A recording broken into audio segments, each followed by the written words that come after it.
Chairman Vikram Singh Rathore, क्या अब भी मेरा प्रस्ताव आपको मजाक लग रहा है? मैं आपको ठीक 1 हफ्ते का वक्त देता हूं। अगर तब तक आपका कोई जवाब नहीं आया तो मैं आपको आपकी उस शानदार कुर्सी से खींचकर बाहर निकाल दूंगा अपने तरीके से। फोन के स्पीकर से आती हुई आवाज मक्खन जैसी चिकनी, नीच और आत्मविश्वास से भरी थी, जिसमें जरा भी हिचकिचाहट नहीं थी। मुंबई के दिल बांद्रा कुर्ला कॉम्प्लेक्स बीकेसी की एक गगनचुंबी इमारत के सबसे ऊपरी मंजिल पर स्थित भारत इनोवेशंस का चेयरमैन ऑफिस। कांच की विशाल खिड़की से मुंबई का रात का नजारा किसी गहने की तरह चमक रहा था, लेकिन चेयरमैन विक्रम सिंह राठौर का चेहरा पत्थर की तरह सख्त था। उनके सामने उनकी सेक्रेटरी अनन्या शर्मा बिना हिले डुले खड़ी थी, जो कुछ पल पहले ही कुछ दस्तावेजों पर उनके हस्ताक्षर लेने आई थी। क्या वो फोन ब्लैकस्टोन होल्डिंग्स के सिद्धार्थ राणा का था? चेयरमैन की धीमी आवाज में एक सवाल उभरा। अनन्या ने शांति से सिर हिलाकर हामी भरी। उसके चेहरे पर किसी भी तरह की घबराहट का कोई निशान नहीं था। करीने से संवारे हुए बाल, इस्त्री की हुई परफेक्ट ब्लाउज और स्कर्ट, वह एक आदर्श सेक्रेटरी की जीती जागती मिसाल लग रही थी। लेकिन उस शांति के पीछे एक तूफान से पहले की खामोशी का तनाव था। अनन्या शर्मा, उसे भारत इनोवेशंस में काम करते हुए 1 साल हो गया था। उसका बायोडाटा सिर्फ एक लाइन में सिमट सकता था। भारतीय नौसेना की मार्कोस यूनिट की सबसे कम उम्र की महिला कॉम्बैट इंस्ट्रक्टर, सेवानिवृत्त। HR हेड ने उसके इस अजीब बायोडाटा को देखकर कई दिन और रातें सोची थीं। जो इंसान जंग के मैदान में लोगों को मारने की तकनीक सिखाता था, वो अब एक अरबपति उद्योगपति की सेक्रेटरी क्यों बनना चाहता है? यह बात उनकी समझ से बाहर थी। लेकिन चेयरमैन राठौर ने बायोडाटा देखते ही मुस्कुराकर कहा था, इसे तुरंत नौकरी पर रख लो। ऐसे हुनरमंद लोग हमें गंवाने नहीं चाहिए। उनका अंदाजा बिल्कुल सही निकला। अनन्या सिर्फ एक सेक्रेटरी नहीं थी, वह चेयरमैन राठौर का दिमाग, उनकी आंखें और उनकी ढाल थी। वह दर्जनों मीटिंग्स और कार्यक्रमों को मिनट मिनट में बांटकर सबसे बेहतरीन रूट और शेड्यूल बनाती, सैकड़ों पन्नों की रिपोर्ट का सार सिर्फ 3 लाइनों में बता देती और चेयरमैन की सेहत से लेकर उनके मूड तक का ख्याल रखकर उनकी पूरी मदद करती थी। सेना में सीखी गई उसकी असाधारण एकाग्रता और स्थिति का आकलन करने की क्षमता बिजनेस की दुनिया में भी बखूबी काम आ रही थी। दफ्तर के लोग उसे स्टील की सेक्रेटरी कहते थे। सिद्धार्थ राणा, जिसकी कोई औकात नहीं, वो बहुत ज्यादा उड़ रहा है। चेयरमैन ने एक गहरी सांस छोड़ते हुए अपनी कुर्सी पर आराम से टिक गए। ब्लैकस्टोन होल्डिंग्स कुछ साल पहले अचानक उभरी एक नई कंपनी थी। जैसे लकड़बग्घे बाजार में बीमार कंपनियों पर झपटते हैं, वैसे ही उसने कमजोर कंपनियों को कौड़ियों के दाम खरीदकर बहुत कम समय में अपना आकार बढ़ा लिया था। और इस प्रक्रिया में उसने हर तरह के गैर कानूनी तरीकों का इस्तेमाल किया था। ऐसी अफवाहें आम थीं। उसके मालिक सिद्धार्थ राणा के साथ हमेशा एक गैंगस्टर होने का टैग जुड़ा रहता था। उसी सिद्धार्थ राणा ने भारत इनोवेशंस की मुख्य तकनीक को उसे सौंपने की धमकी दी थी। जाहिर है उन्होंने मना कर दिया और फिर हर तरह के गंदे हथकंडे अपनाए जाने लगे। शेयर बाजार में हेरफेर की कोशिशें, मुख्य कर्मचारियों को खरीदने की कोशिश और कंपनी के बारे में झूठी अफवाहें फैलाना। लेकिन चेयरमैन राठौर की भारत इनोवेशंस कोई मामूली कंपनी नहीं थी। दशकों की मेहनत और ईमानदारी से बनाई गई साख और तकनीक इतनी आसानी से हिलने वाली नहीं थी। अनन्या, तुम क्या सोचती हो? यह एक ऐसी लड़ाई है जिसमें कोई रणनीतिक फायदा नहीं, सिर्फ नुकसान है। सिद्धार्थ राणा समझ गया है कि वो सीधे रास्ते से हमें नहीं हरा सकता, तो इसलिए वो ऐसी बचकानी धमकियां दे रहा है। नहीं, अनन्या की आवाज धीमी लेकिन दृढ़ थी। यह धमकी नहीं, चेतावनी है। एक शिकारी जानवर शिकार करने से पहले हमेशा दहाड़ता है, अपने इलाके का दबदबा दिखाने और शिकार को डराने के लिए। उसने अब यह आखिरी संकेत दिया है कि वो अपने तरीके इस्तेमाल करेगा। एक पल के लिए उसकी आंखें तेज हो गईं। वो आंखें एक सेक्रेटरी की नहीं थीं, वो एक स्पेशल ऑप्स एजेंट की आंखें थीं, जो अंधेरे में दुश्मन की हर हरकत को भांप लेती थीं। चेयरमैन राठौर को हमेशा उसकी उन आंखों में एक अजीब सा भरोसा महसूस होता था। मैं कल सुबह तक ब्लैकस्टोन होल्डिंग्स और सिद्धार्थ राणा के बारे में सारी जानकारी एक पन्ने में समेटकर आपको रिपोर्ट दूंगी, और चेयरमैन, आपकी सुरक्षा व्यवस्था को एक स्तर और बढ़ाना होगा। हाँ हाँ, इस बूढ़े को कौन नुकसान पहुंचाएगा। चेयरमैन जोर से हंसे, लेकिन अनन्या नहीं हंसी। सबसे बुरे हालात के लिए तैयार रहना एक सैनिक का पहला नियम है, और अभी सबसे बुरे हालात की कल्पना करने का ही वक्त है। उस रात अनन्या अपने फ्लैट पर नहीं गई। वह कंपनी की इमारत के बेसमेंट में बने कर्मचारियों के रेस्ट रूम में एक कोने वाले सोफे पर लेट गई। वह सोई नहीं। आंखें बंद करके वह इमारत की हर आवाज पर कान लगाए हुए थी। लिफ्ट के चलने की हल्की सी कंपन, वेंटिलेशन सिस्टम की आवाज, दूर से आता हुआ किसी एम्बुलेंस का सायरन। उसकी सारी इंद्रियां एक विशाल राडार की तरह कंपनी को घेरे हुए थीं। उसके मार्कोस छोड़ने और यहां आने की एक वजह थी। यह सच था कि वह खून और बारूद की गंध वाली उस दुनिया को छोड़ना चाहती थी, लेकिन उससे भी बड़ी एक वजह थी। अब उसके पास कुछ था जिसकी उसे रक्षा करनी थी। चेयरमैन विक्रम सिंह राठौर सिर्फ उसके बॉस नहीं थे, वह उसके लिए एक संरक्षक थे, जिन्होंने अतीत में एक दुर्भाग्यपूर्ण सैन्य दुर्घटना में अपना सब कुछ खो चुकी अनन्या को एक नई जिंदगी का मौका दिया था। सुबह के 3 बजे घोर अंधेरे में उसकी आंखें अचानक खुल गईं। इमारत के मेन गेट पर तैनात गार्ड का वॉकी टॉकी ठीक 30 सेकंड के लिए बंद हुआ था। कोई आम इंसान इस पल को कभी महसूस नहीं कर पाता, लेकिन अनन्या के लिए वो 30 सेकंड अनंत काल जैसे थे। वह बिना आवाज किए उठी।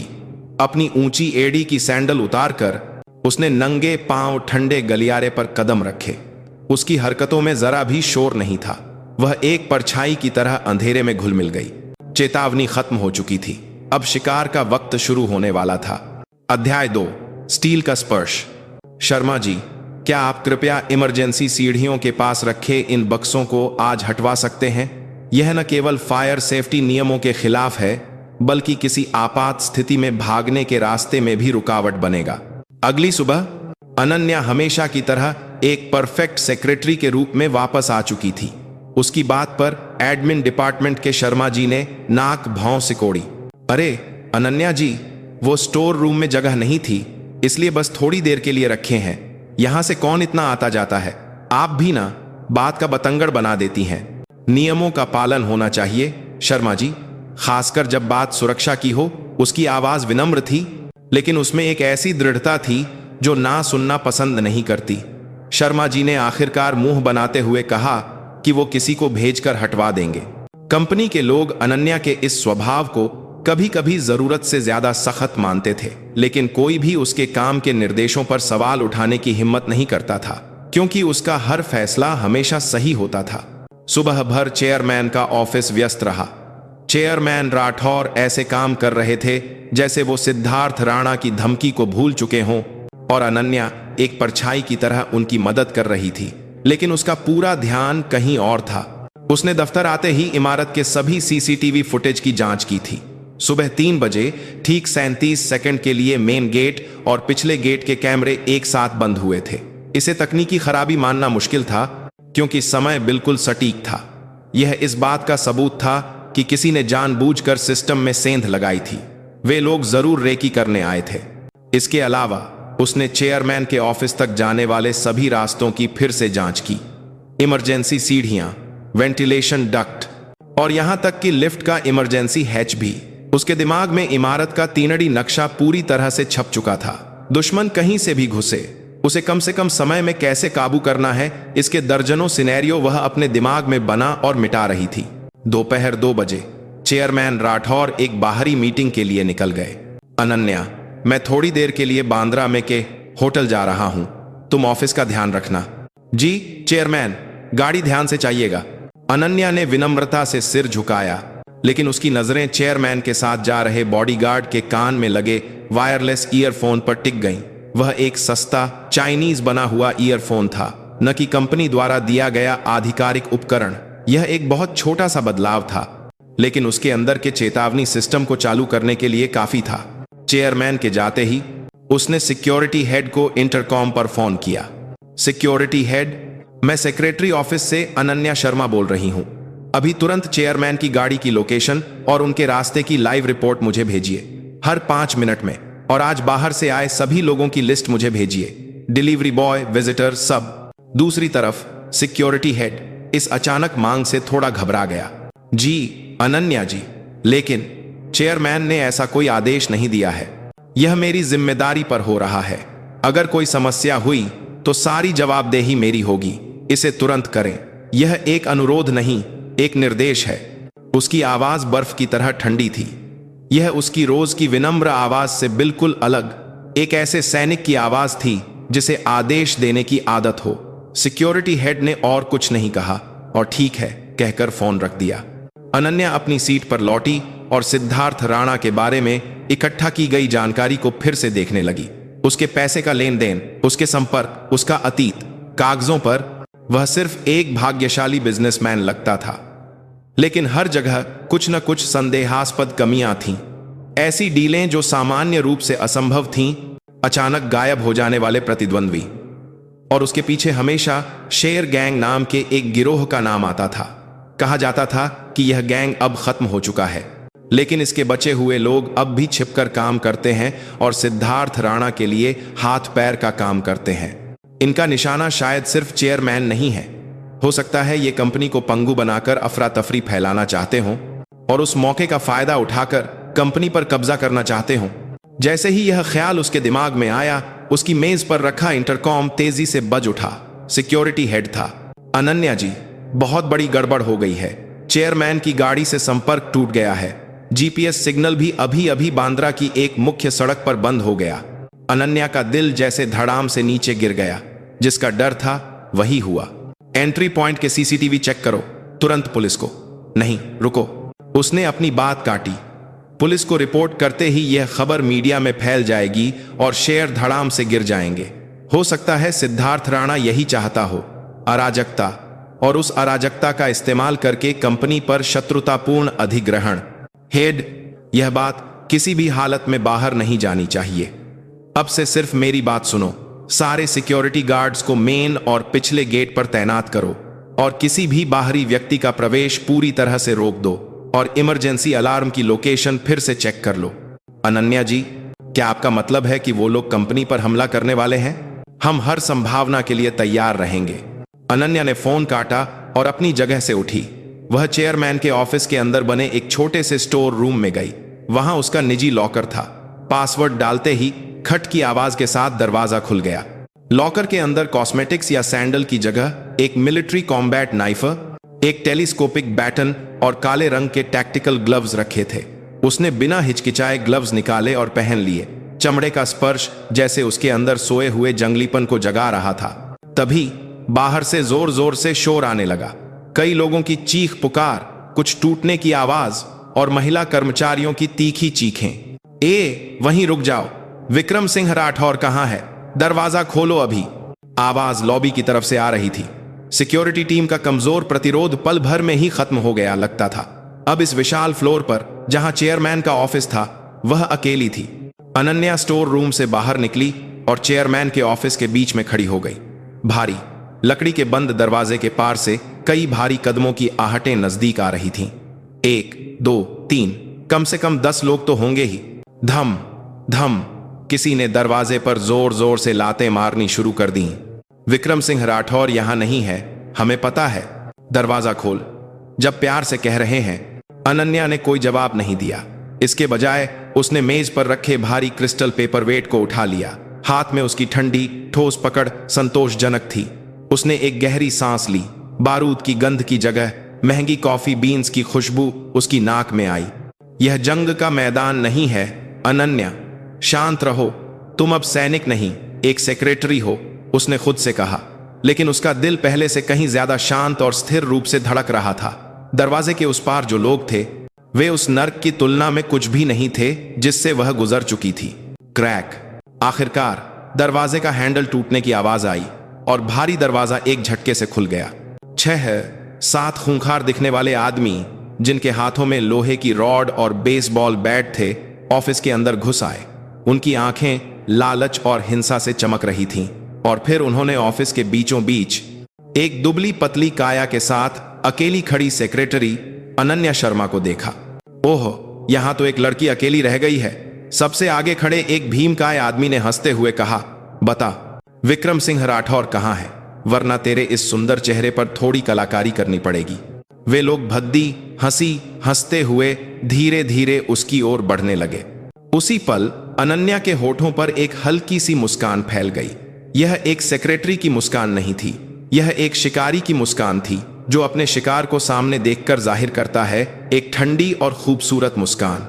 चेयरमैन अभी यहां नहीं है, उसने धीमी आवाज में कहा, और मेरे चेहरे पर कलाकारी करने के लिए मुझे लगता है कि आप लोगों का हुनर थोड़ा कम है। यह वाक्य खत्म होते ही उसका शरीर हरकत में आ गया। अध्याय 3, शिकारी का नृत्य। अनन्या की हरकत अप्रत्याशित थी। वह सीधे सामने वाले आदमी पर झपटने के बजाय नीचे झुकी और बाईं ओर तेजी से बढ़ी। वहां एक आदमी कंधे पर बेसबॉल बैट रखे सबसे ज्यादा बेफिक्र खड़ा था। क्रैक! उसकी कोहनी सीधे उस आदमी के पेट के नरम हिस्से सोलर प्लेक्सस पर लगी। सिर्फ एक वार से वह सांस छोड़ता हुआ जमीन पर गिर पड़ा। अनन्या रुकी नहीं। गिरते हुए आदमी के शरीर को एक सीढ़ी की तरह इस्तेमाल करके वह हवा में उछली और उसके हाथ से बेसबॉल बैट को सफाई से छीन लिया। यह सब पलक झपकते ही हो गया। अपने साथी को गिरते देख दूसरे लोग हैरान रह गए, लेकिन तब तक अनन्या अपना अगला निशाना चुन चुकी थी। ये लड़की! होश में आते हुए उस भीमकाय आदमी ने लोहे की रॉड घुमाते हुए उस पर हमला किया। भारी रॉड हवा को चीरती हुई उसके सिर की ओर बढ़ी। एक ऐसा हमला जिससे बचना नामुमकिन था, लेकिन अनन्या बची नहीं। वह इसके विपरीत एक कदम आगे बढ़ी और हाथ में लिए बेसबॉल बैट से उस रॉड पर नीचे से ऊपर की ओर वार किया। ठिंग! धातु के टकराने की तीखी आवाज के साथ लोहे की रॉड अपना रास्ता भटककर हवा में उछल गई। भीमकाय आदमी की आंखें फटी रह गईं। उसे यकीन नहीं हो रहा था कि उसका पूरी ताकत से किया गया हमला इतनी आसानी से रोक दिया गया। बस यही एक पल की चूक, अनन्या ने उसे नहीं गंवाया। उसका बेसबॉल बैट एक सांप की तरह लहराया और उस आदमी की कलाई पर जोर से लगा। आह! हड्डी टूटने की एक भद्दी आवाज के साथ उस आदमी ने चीखते हुए लोहे की रॉड छोड़ दी। लेकिन यह अंत नहीं था। अनन्या का अगला हमला उसके घुटने पर हुआ। जोड़ के उल्टी दिशा में मुड़ने पर वह भीमकाय आदमी अपने विशाल शरीर के बावजूद जमीन पर गिर गया। पल भर में 2 लोग ढेर हो चुके थे। बचे हुए 4 लोगों के चेहरों पर हैरानी के साथ एक अनजाना डर छाने लगा। यह लड़की कोई आम इंसान नहीं थी। जैसे ही यह ख्याल उनके दिमाग में आया, अनन्या ने पहले हरकत की। इस बार उसने हमला शुरू किया। चेयरमैन की महंगी महोगनी की मेज पर पैर रखकर दौड़ते हुए उसकी हरकत एक काले तेंदुए जैसी थी। फैल जाओ, 2-2 की जोड़ी बनाओ, पीछे से एक आदमी चिल्लाया। लेकिन बहुत देर हो चुकी थी। अनन्या ने मेज पर रखे क्रिस्टल पेपर वेट को उठाया और सबसे नजदीक वाले आदमी की कनपट्टी पर सटीकता से फेंक दिया। धप की एक भारी आवाज के साथ वह आदमी आंखें घुमाता हुआ वहीं गिर गया। वह रुकी नहीं और बगल वाले आदमी के सीने की ओर बढ़ी। उसका कंधा उस आदमी की ठोड़ी से जोर से टकराया। कड़क की आवाज के साथ उसकी गर्दन मुड़ गई। अब सिर्फ 2 बचे थे। वे पूरी तरह से हिम्मत हार चुके थे और पीछे हटने लगे थे। वे अपनी आंखों के सामने हो रहे इस मंजर को समझ नहीं पा रहे थे। यह दुबली पतली लड़की इंसान के रूप में एक आपदा थी। दूर हटो, मेरे पास मत आना, एक आदमी ने डर कर चिल्लाते हुए हाथ में लिया चाकू बेतहाशा घुमाना शुरू कर दिया। लेकिन अनन्या पहले ही उसके हमले की पहुंच से बाहर थी। उसने मेज की दराज खोली और कुछ निकाला। वह एक 30 सेंटीमीटर का स्टील का रूलर था। एक बच्चे के खिलौने से क्या? उस आदमी की बात पूरी होने से पहले ही अनन्या के हाथ से छूटा हुआ रूलर घूमता हुआ हवा में उड़ा और सीधे उसकी हथेली के पिछले हिस्से में जा धंसा। आ है! एक तीखी चीख के साथ उसने चाकू गिरा दिया। अनन्या ने इस मौके को नहीं गंवाया और उसके पास जाकर उसकी बाह को मोड़कर पीछे घुमा दिया। यह एक जॉइंट लॉक था। सेना में अनगिनत बार अभ्यास की गई एक तकनीक जो मानव शरीर को सबसे प्रभावी तरीके से अक्षम करने के लिए थी। आखिरी, अनन्या ने धीमी आवाज में कहते हुए आखिरी बचे आदमी की ओर देखा। वह पहले ही टांगों में जान न होने के कारण जमीन पर बैठा हुआ था और डर के मारे पेशाब कर चुका था।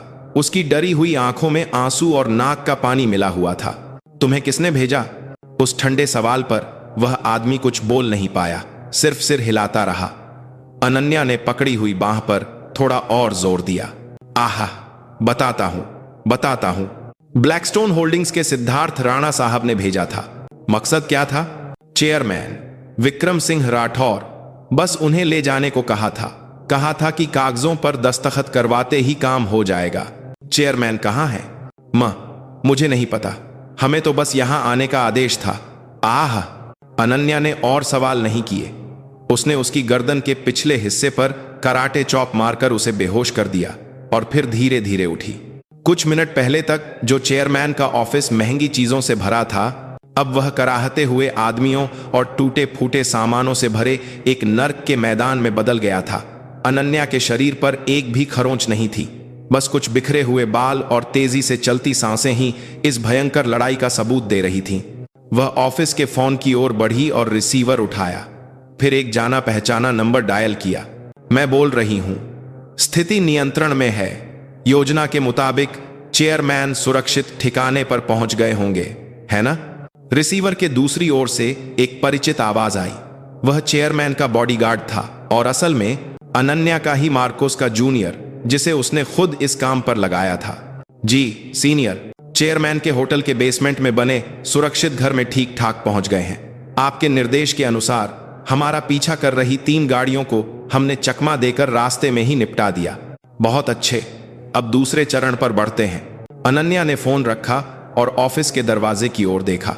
गलियारे के उस पार से शोरगुल और कदमों की आहटें आ रही थीं। कंपनी के कर्मचारी और सिक्योरिटी टीम, जो इस हंगामे की खबर पाकर देर से पहुंचे थे, भागे आ रहे थे। उनके चेहरों पर सदमा और अविश्वास के भाव थे। उनमें एडमिन डिपार्टमेंट के शर्मा जी भी थे। वह जमीन पर पड़े गुंडों और उनके बीच बिना खून का एक कतरा लगे खड़ी अनन्या को बारी बारी से देखते हुए अपना मुंह बंद नहीं कर पा रहे थे। अनन्या ने उन सब की ओर देखकर फिर से एक परफेक्ट सेक्रेटरी का चेहरा बना लिया। असुविधा के लिए खेद है, कुछ बाहरी घुसपैठिए थे, लेकिन उन सभी को काबू कर लिया गया है। कृपया तुरंत पुलिस को सूचित करें। और शर्मा जी, उसने शर्मा जी की आंखों में सीधे देखते हुए कहा, आपने अभी तक इमरजेंसी सीढ़ियों का रास्ता साफ नहीं किया है ना? मुझे लगता है कि इन लोगों को वहीं ले जाकर बांध देना ठीक रहेगा। मिरेकल कर रहे हैं। उस पल अनन्या अब स्टील की सेक्रेटरी नहीं थी, वह इस इमारत की और भारत इनोवेशंस की एकमात्र रक्षक थी। और यह एक बहुत बड़ी जंग की सिर्फ शुरुआत थी। सिद्धार्थ राणा को उसकी पहली चेतावनी, तुमने उसे छुआ है जिसे तुम्हें नहीं छूना चाहिए था। अनन्या की आंखें ठंडक से चमक रही थीं। अध्याय 4, पर्दे के पीछे की चालें। तो आपका मतलब है मिस अनन्या शर्मा कि आपने अकेले ही 6 वयस्क पुरुषों को, जिनके पास लोहे की रॉड और चाकू थे, काबू कर लिया? मुंबई पुलिस की क्राइम ब्रांच के इंस्पेक्टर अर्जुन कुमार ने अविश्वास से भरी नजरों से अपने सामने रखे कागजात और अनन्या को बारी बारी से देखा। उनकी मोटी छोटी उंगलियां उनकी कनपट्टी को दबा रही थीं। लगभग 20 साल से क्राइम ब्रांच में काम करने वाले एक अनुभवी ऑफिसर होने के बावजूद ऐसा अजीब मामला उन्होंने पहली बार देखा था। घटनास्थल सचमुच एक कुरुक्षेत्र जैसा था।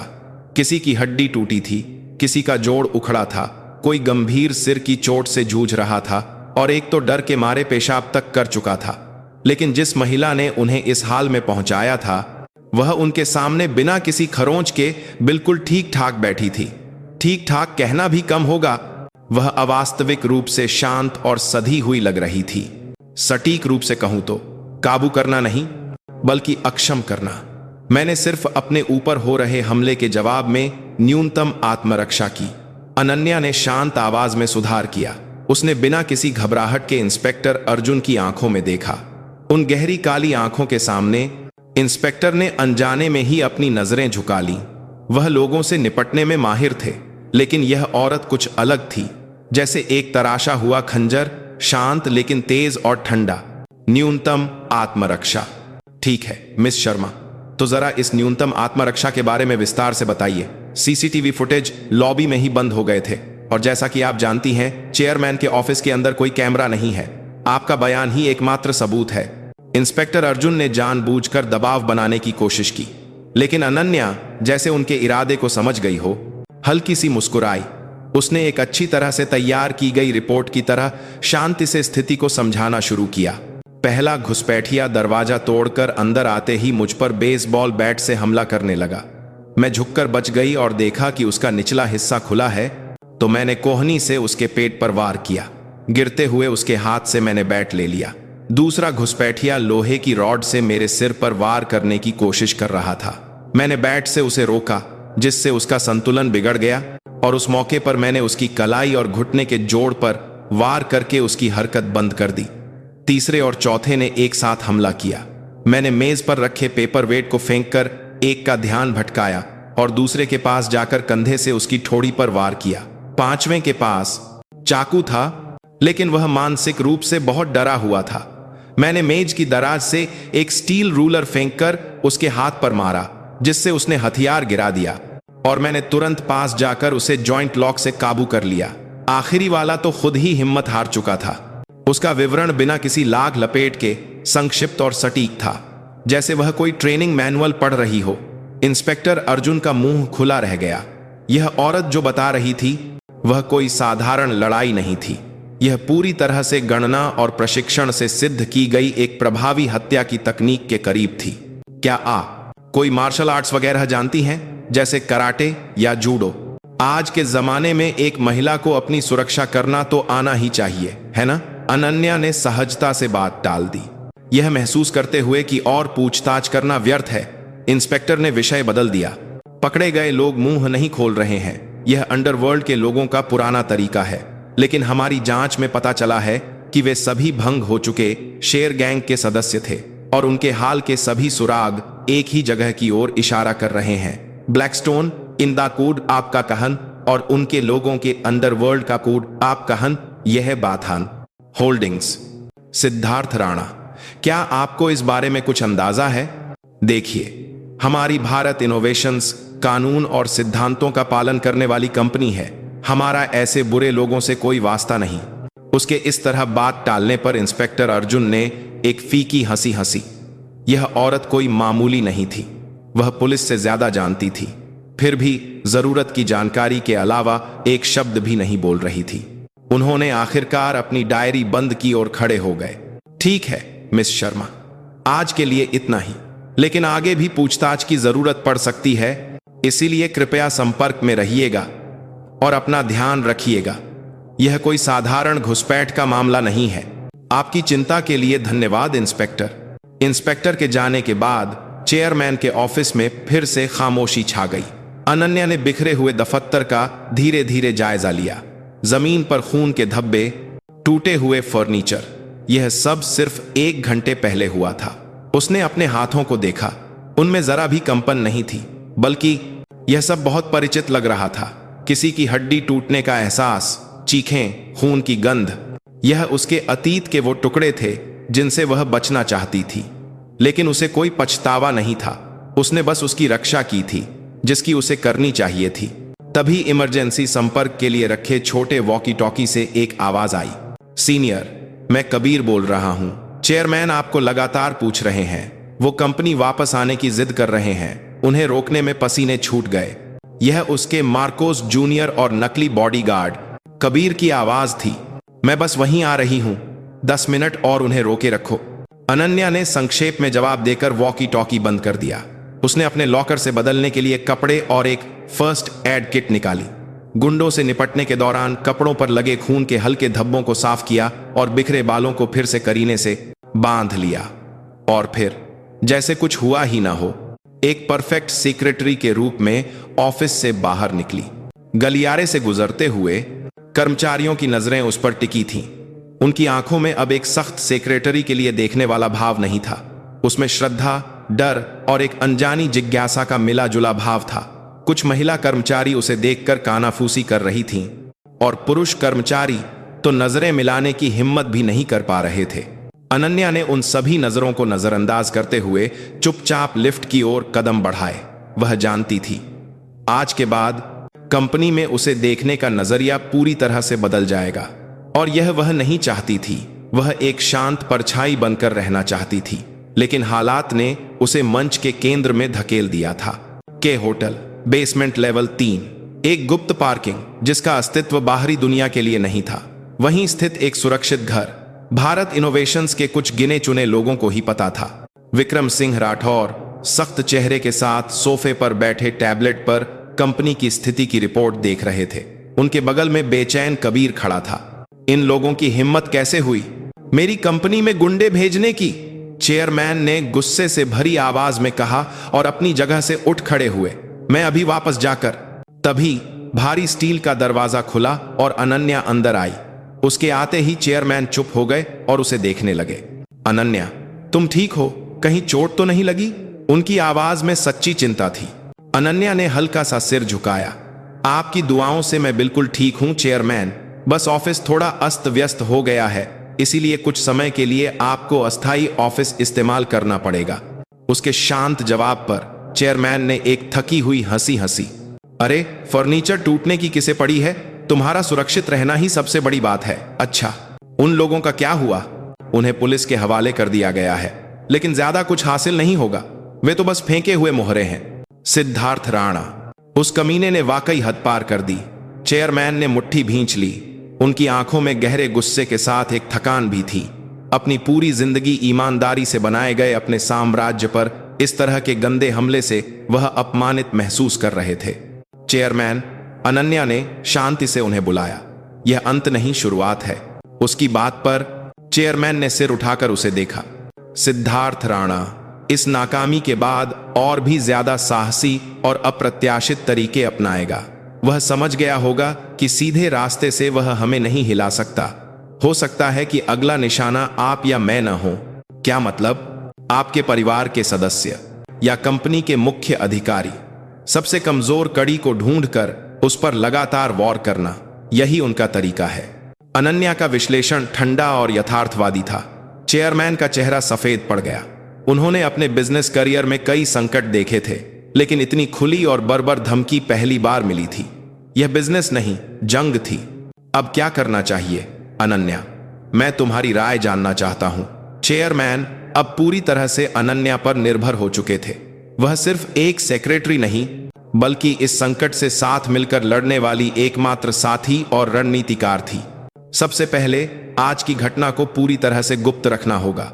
जैसे ही यह मीडिया में जाएगी, सिद्धार्थ राणा के मन मुताबिक शेयर गिरेंगे और कंपनी में अफरा तफरी मच जाएगी। पुलिस के इंस्पेक्टर अर्जुन कुमार भरोसेमंद लगते हैं, साथ से मछा के, लेकिन वह भी सिस्टम का हिस्सा है। हमें अपने तरीके से लड़ना होगा। अपने तरीके से मतलब जैसे को तैसा। अगर वे बर्बर तरीके अपनाते हैं तो हमें उनसे ज्यादा सधे हुए और घातक तरीकों से जवाब देना होगा।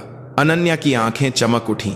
वे आंखें सब कुछ भेद कर समाधान ढूंढने वाले एक रणनीतिकार की थीं। सिद्धार्थ राणा को तबाह करने का सिर्फ एक ही तरीका है, उसके पैसे के स्रोत को बंद करना, उसके काले कारनामों को दुनिया के सामने लाना और उसने जो कुछ भी बनाया है उसे एक पल में ढहा देना। इसके लिए हमें उसके किले के अंदर घुसना होगा। उसकी योजना साहसी और खतरनाक थी, जैसे दुश्मन के इलाके के बीचों बीच कूद जाने वाला कोई स्पेशल ऑपरेशन। चेयरमैन ने एक पल के लिए सांस रोकी और उसे देखा।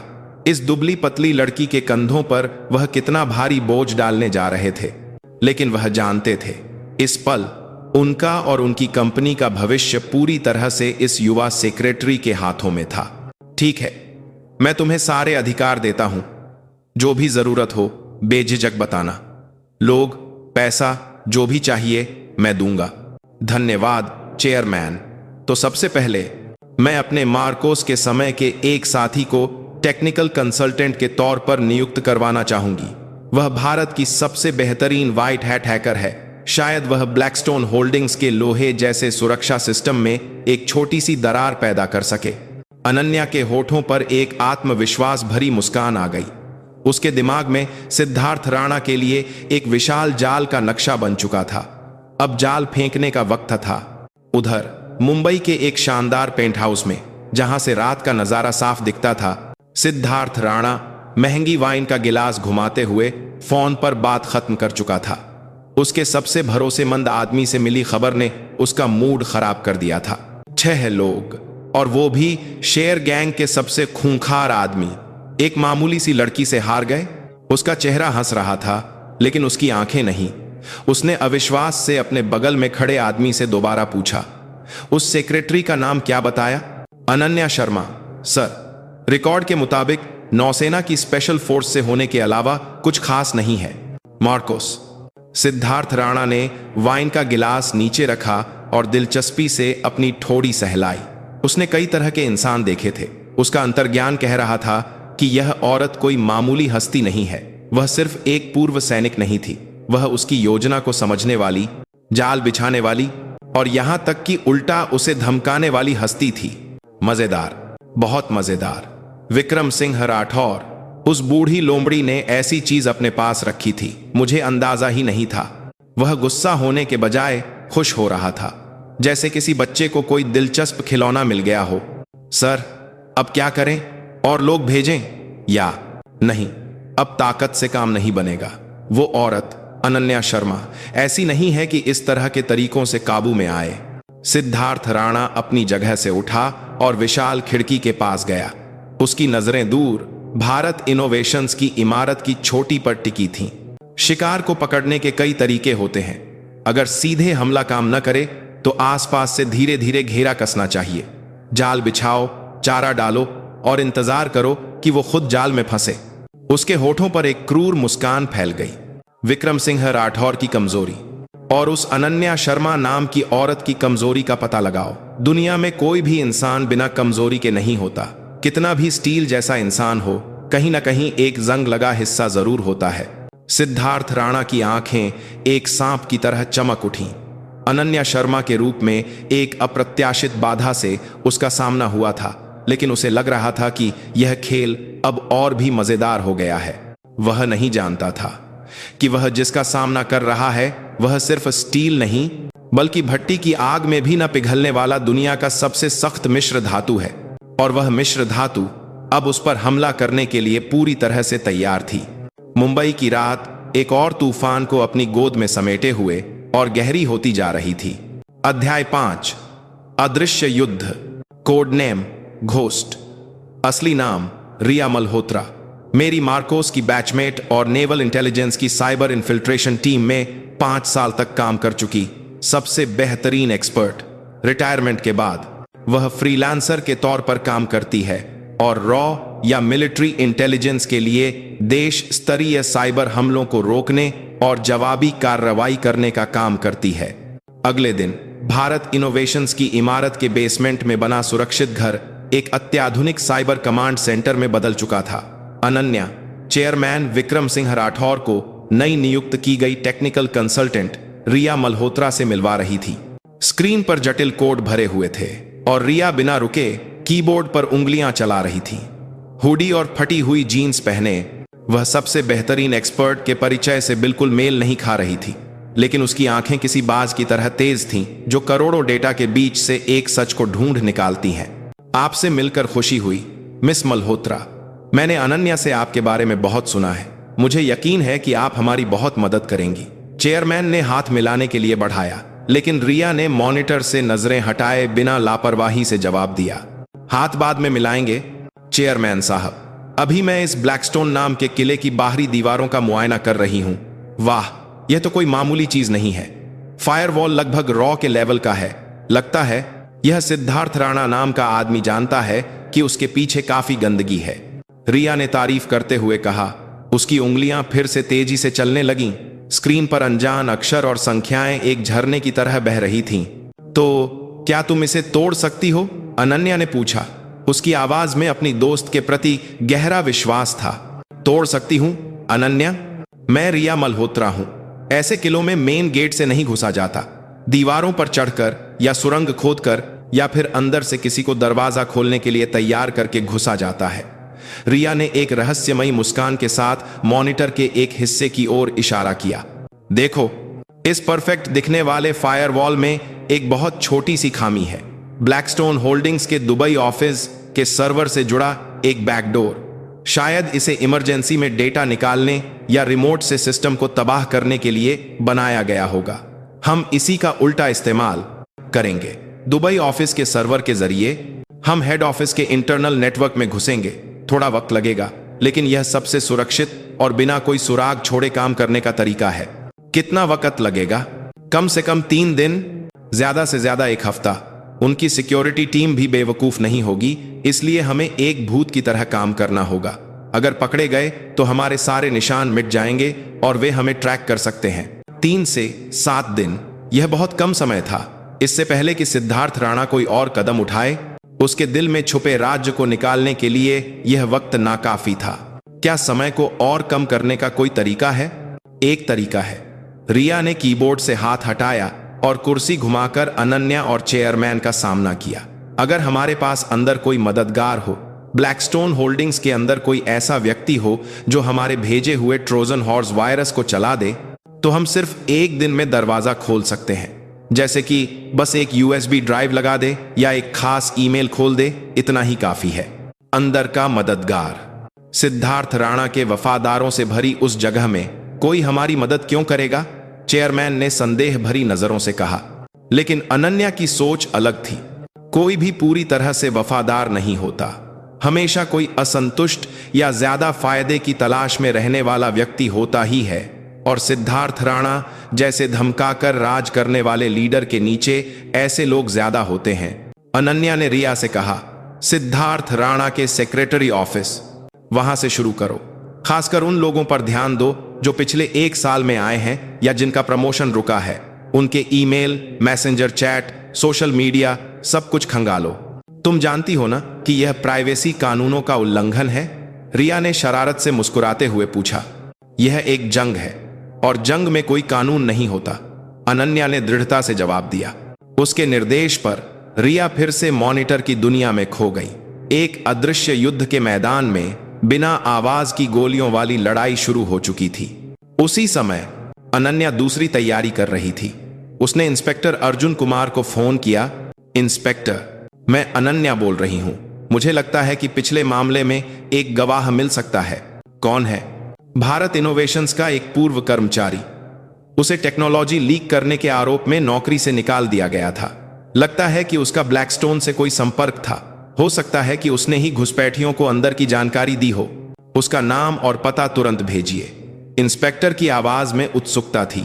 अनन्या ने आसानी से उस पूर्व कर्मचारी का नाम और नंबर दे दिया। बेशक उसने कोई टेक्नोलॉजी लीक नहीं की थी। वह तो बस कंपनी की नीतियों से नाखुश एक आम कर्मचारी था जो दूसरी नौकरी की तलाश में था। लेकिन सिर्फ यह तथ्य कि उसने ब्लैकस्टोन होल्डिंग्स में इंटरव्यू दिया था, पुलिस की जांच को उस दिशा में मोड़ने के लिए काफी था। यही अनन्या की रणनीति थी। पुलिस रूपी सार्वजनिक तलवार का इस्तेमाल करके सिद्धार्थ राणा का ध्यान भटकाना और उस दौरान खुद और रिया रूपी गुप्त तलवार से उसके दिल पर वार करना। जैसा कि उम्मीद थी, पुलिस ने बड़े पैमाने पर ब्लैकस्टोन होल्डिंग्स पर छापा मारा। नतीजा बेशक कुछ नहीं निकला। सिद्धार्थ राणा पहले ही सारे सबूत मिटा चुका था और वह पूर्व कर्मचारी सिर्फ एक नौकरी ढूंढने वाला साबित हुआ। लेकिन इस हंगामे की वजह से मीडिया और वित्तीय निगरानी एजेंसियों का ध्यान ब्लैकस्टोन होल्डिंग्स पर केंद्रित हो गया। सिद्धार्थ राणा बाहरी दबाव को संभालने में व्यस्त हो गया और इसकी बदौलत रिया को और भी सुरक्षित रूप से इंटरनल नेटवर्क में घुसने का वक्त मिल गया। ऑपरेशन शुरू होने के दूसरे दिन रात को रिया ने घबराहट में अनन्या को बुलाया। अनन्या, बिंगो, मिल गया। एक बड़ी मछली हाथ लगी है। उसने जिस मॉनिटर की ओर इशारा किया, उस पर एक आदमी की प्रोफाइल थी। नाम था यून सांग ह्यून, ब्लैकस्टोन होल्डिंग्स की स्ट्रेटेजिक प्लानिंग डिवीजन का मैनेजर। वह सिद्धार्थ राणा के सबसे करीबी लोगों में से एक था, लेकिन स्क्रीन पर उसके निजी मैसेंजर की चैट चौंकाने वाली थी। यह MA डील भी आखिर में बॉस के किसी रिश्तेदार की कंपनी को ही मिलेगी। हम लोग मर मर के रिपोर्ट बनाते हैं, फायदा क्या? हम तो बस दिखावे के लिए हैं। पापा के अस्पताल के खर्चों की वजह से यह नौकरी करनी पड़ रही है, लेकिन सच कहूं तो हर दिन नर्क जैसा लगता है। इस आदमी के नीचे काम करना अब बर्दाश्त से बाहर है। वह कंपनी और सिद्धार्थ राणा के प्रति गहरे असंतोष और धोखे की भावना से भरा हुआ था, और सबसे महत्वपूर्ण बात, वह जुए में बहुत सारा पैसा हार चुका था और साहूकारों से परेशान था। यून सांग ह्यून, इस आदमी से काम बन सकता है। अनन्या की आंखें चमक उठीं। रिया, अभी से यून सांग ह्यून के सारे फाइनेंशियल रिकॉर्ड्स ट्रैक करो। पता लगाओ कि उसने किन साहूकारों से पैसे लिए हैं और उन साहूकारों का मालिक कौन है। 1 मिनट, कहीं तुम? रिया अनन्या का इरादा समझकर हैरान रह गई। हाँ, सांप को पकड़ने के लिए सांप के बिल में ही घुसना पड़ता है। अनन्या की योजना बेहद खतरनाक थी। उसने खुद यून सांग ह्यून से संपर्क करने का फैसला किया। साहूकारों से परेशान उस हताश आदमी को एक ऐसा प्रस्ताव देना जिसे वह मना न कर सके। अगली शाम मुंबई के एक पुराने इलाके की एक तंग गली में स्थित एक अवैध साहूकार के दफ्तर में अनन्या अपनी रोज की सेक्रेटरी वाली ड्रेस की जगह काले रंग की लेदर जैकेट और जीन्स में वहां पहुंची। दफ्तर सिगरेट के धुएं से भरा था और 4-5 खूंखार दिखने वाले आदमियों ने उसे ऊपर से नीचे तक घूरा। एक औरत यहां क्या कर रही है? यह जगह तुम्हारे घूमने के लिए नहीं है, उनके बॉस जैसे दिखने वाले आदमी ने हंसते हुए कहा। अनन्या ने उसकी बात को नजरअंदाज किया और अपने बैग से नोटों की गड्डियों से भरा एक लिफाफा निकालकर मेज पर फेंक दिया। यूं सांग हेयुंग, जो ब्लैकस्टोन होल्डिंग्स में काम करता है, उसका कुल कर्ज कितना है? उसके इस बेबाक रवैये पर उन आदमियों के चेहरे सख्त हो गए। तुझे इससे क्या मतलब? मैं उसकी जगह कर्ज चुका दूंगी, मूलधन और ब्याज, सब कुछ, ऊपर से कुछ और भी, लेकिन एक शर्त है।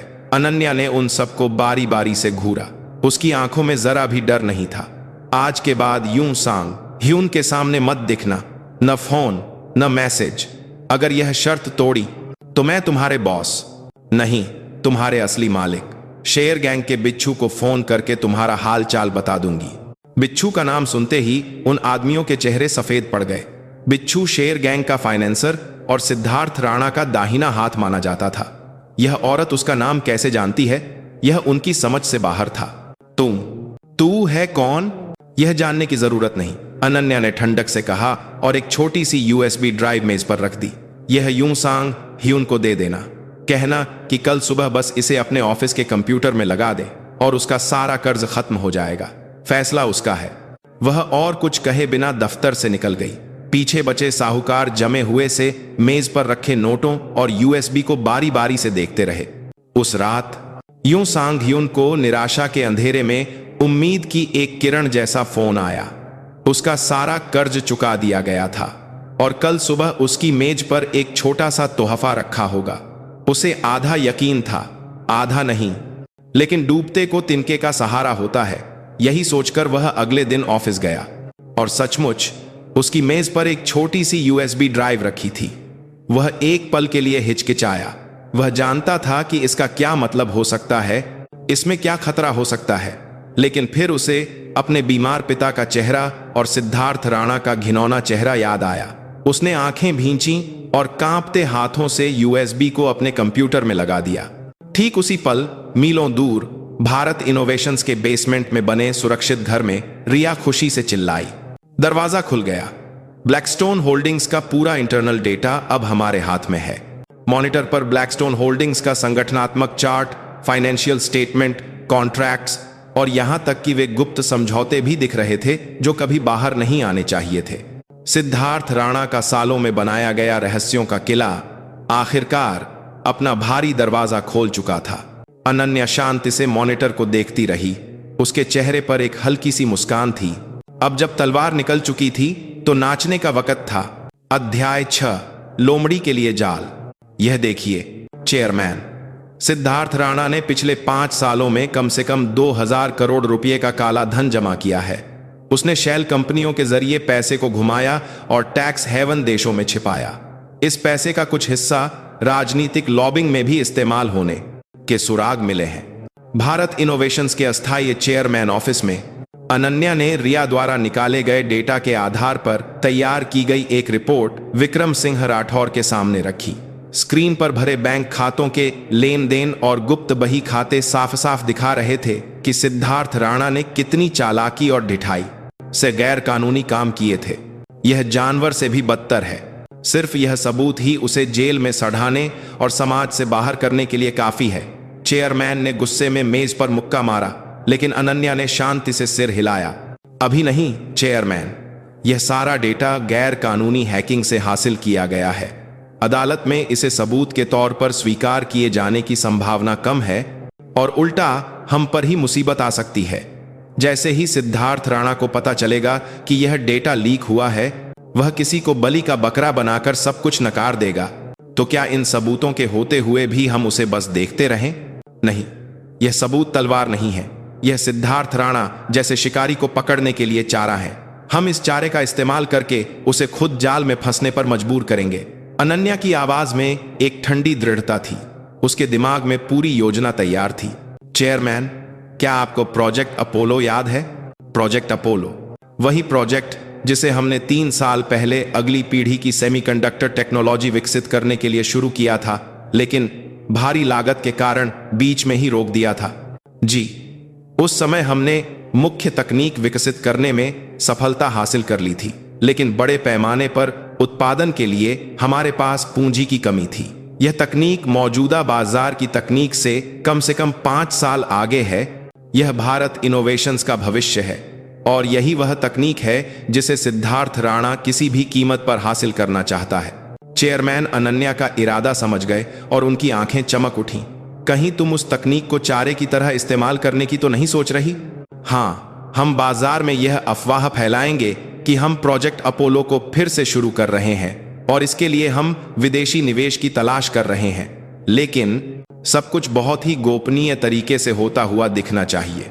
क्या सिद्धार्थ राणा इस चारे को निगलेगा? उसे निगलना ही पड़ेगा। वह जानता है कि वह सीधे रास्ते से हमारी तकनीक हासिल नहीं कर सकता, इसलिए वह हमारे द्वारा तलाशे जा रहे विदेशी निवेशक का भेष धरकर हमसे संपर्क करने की कोशिश करेगा, ताकि वह किसी भी तरह तकनीक की सच्चाई का पता लगा सके और बीच में ही उसे हड़प सके। यह एक बहुत ही उन्नत मनोवैज्ञानिक खेल था। प्रतिद्वंद्वी के लालच को भड़काकर उसे खुद अपनी तबाही के रास्ते पर ले जाना। विक्रम सिंह राठौर इस साहसी और चालाक योजना से बहुत प्रभावित हुए। ठीक है, तुरंत इसे शुरू करो। बोर्ड ऑफ डायरेक्टर्स को मैं खुद समझा दूंगा। योजना तेजी से आगे बढ़ी। शेयर बाजार और बिजनेस जगत में यह अफवाह धीरे धीरे फैल गई कि भारत इनोवेशंस गुप्त रूप से प्रोजेक्ट अपोलो को फिर से शुरू कर रहा है और इसके लिए स्विट्जरलैंड के गुप्त खातों वाले एक विदेशी निवेशक से संपर्क में है। यह अफवाह सिद्धार्थ राणा के कानों तक पहुंचने में ज्यादा समय नहीं लगा। स्विट्जरलैंड का गुप्त खाता, प्रोजेक्ट अपोलो। सिद्धार्थ राणा ने अपने पेंट हाउस में अपने आदमी की रिपोर्ट सुनते हुए माथा सिकोड़ा। शुरू में उसे शक हुआ। उसे लगा कि यह उसे फंसाने के लिए कोई जाल हो सकता है, लेकिन उसके जासूसों द्वारा लाई गई अतिरिक्त जानकारी ने उसके शक को यकीन में बदल दिया। भारत इनोवेशंस के कुछ मुख्य शोधकर्ताओं का बाहरी दुनिया से संपर्क टूट गया था। विक्रम सिंह राठौर ने खुद ज्यूरिख के एक बैंक के वीआईपी से वीडियो कॉल पर बात की थी। सारे संकेत प्रोजेक्ट अपोलो के फिर से शुरू होने की ओर इशारा कर रहे थे। और सबसे निर्णायक बात, रिया ने उसके इंटरनल नेटवर्क में चालाकी से एक नकली प्रोजेक्ट अपोलो टेक्नोलॉजी की रूपरेखा डाल दी थी, जिसने उसकी सोचने समझने की शक्ति को खत्म कर दिया। उस दस्तावेज में बताई गई तकनीक उसकी कल्पना से परे थी। अगर यह उसके हाथ लग जाए तो वह न सिर्फ भारत इनोवेशंस को तबाह कर सकता है, बल्कि दुनिया के बाजार पर राज कर सकता है। लालच ने उसकी आंखों पर पर्दा डाल दिया था। मुझे यह तकनीक हर हाल में चाहिए। सिद्धार्थ राणा ने आखिरकार फैसला कर लिया। उसने अपने सारे संपर्कों और पैसे का इस्तेमाल करके उस स्विस निवेशक की पहचान का पता लगाना शुरू कर दिया, जिससे भारत इनोवेशंस संपर्क में था। और कुछ दिनों बाद उसे रिपोर्ट मिली कि वह आखिरकार उस निवेशक के प्रतिनिधि से संपर्क साधने में कामयाब हो गया है। मीटिंग की जगह मुंबई के पास एक द्वीप पर बने एक शानदार होटल का स्काई लाउंज था। चारों ओर कांच की दीवारें थीं, जहां से समुद्र और सूर्यास्त का नजारा साफ दिखता था। सिद्धार्थ राणा समय से 30 मिनट पहले पहुंचकर सबसे अच्छी नजारे वाली सीट पर बैठ गया। उसे यकीन था कि आज का दिन ऐतिहासिक होगा, जब वह विक्रम सिंह राठौर की गर्दन पर छुरी रखेगा। नियत समय पर लाउंज के दरवाजे से एक महिला अंदर आई। शरीर पर बिल्कुल फिट काले रंग की ड्रेस, करीने से ऊपर बंधे बाल और चेहरे के आधे हिस्से को ढके हुए बड़े से सनग्लासेस। उसकी चाल में एक शान और आत्मविश्वास था। उसने चारों ओर देखा और फिर बिना हिचकिचाए सिद्धार्थ राणा की मेज की ओर बढ़ी। मिस्टर राणा, इंतजार कराने के लिए माफी चाहती हूं। मैं इस निवेश की जिम्मेदार ओमेगा कैपिटल की सीनियर एनालिस्ट सारा हूं। उसने सनग्लासेस उतारते हुए धारा प्रवाह अंग्रेजी में अपना परिचय दिया। सनग्लासेस के पीछे छिपा चेहरा जैसे ही सामने आया, सिद्धार्थ राणा की सांसें रुक गईं। उसकी आंखें अविश्वास से फटी रह गईं। यह वही औरत थी जिसने उसके दफ्तर को तहस नहस कर दिया था और उसकी योजनाओं को बार बार विफल किया था। विक्रम सिंह राठौर की सेक्रेटरी अनन्या शर्मा। तुम यहां कैसे? सिद्धार्थ राणा अनजाने में ही हिंदी में बोल पड़ा। उसका चेहरा हैरानी और गुस्से से बिगड़ गया था। अनन्या उसकी प्रतिक्रिया का मजा लेती हुई एक शालीन मुस्कान के साथ उसके सामने बैठ गई।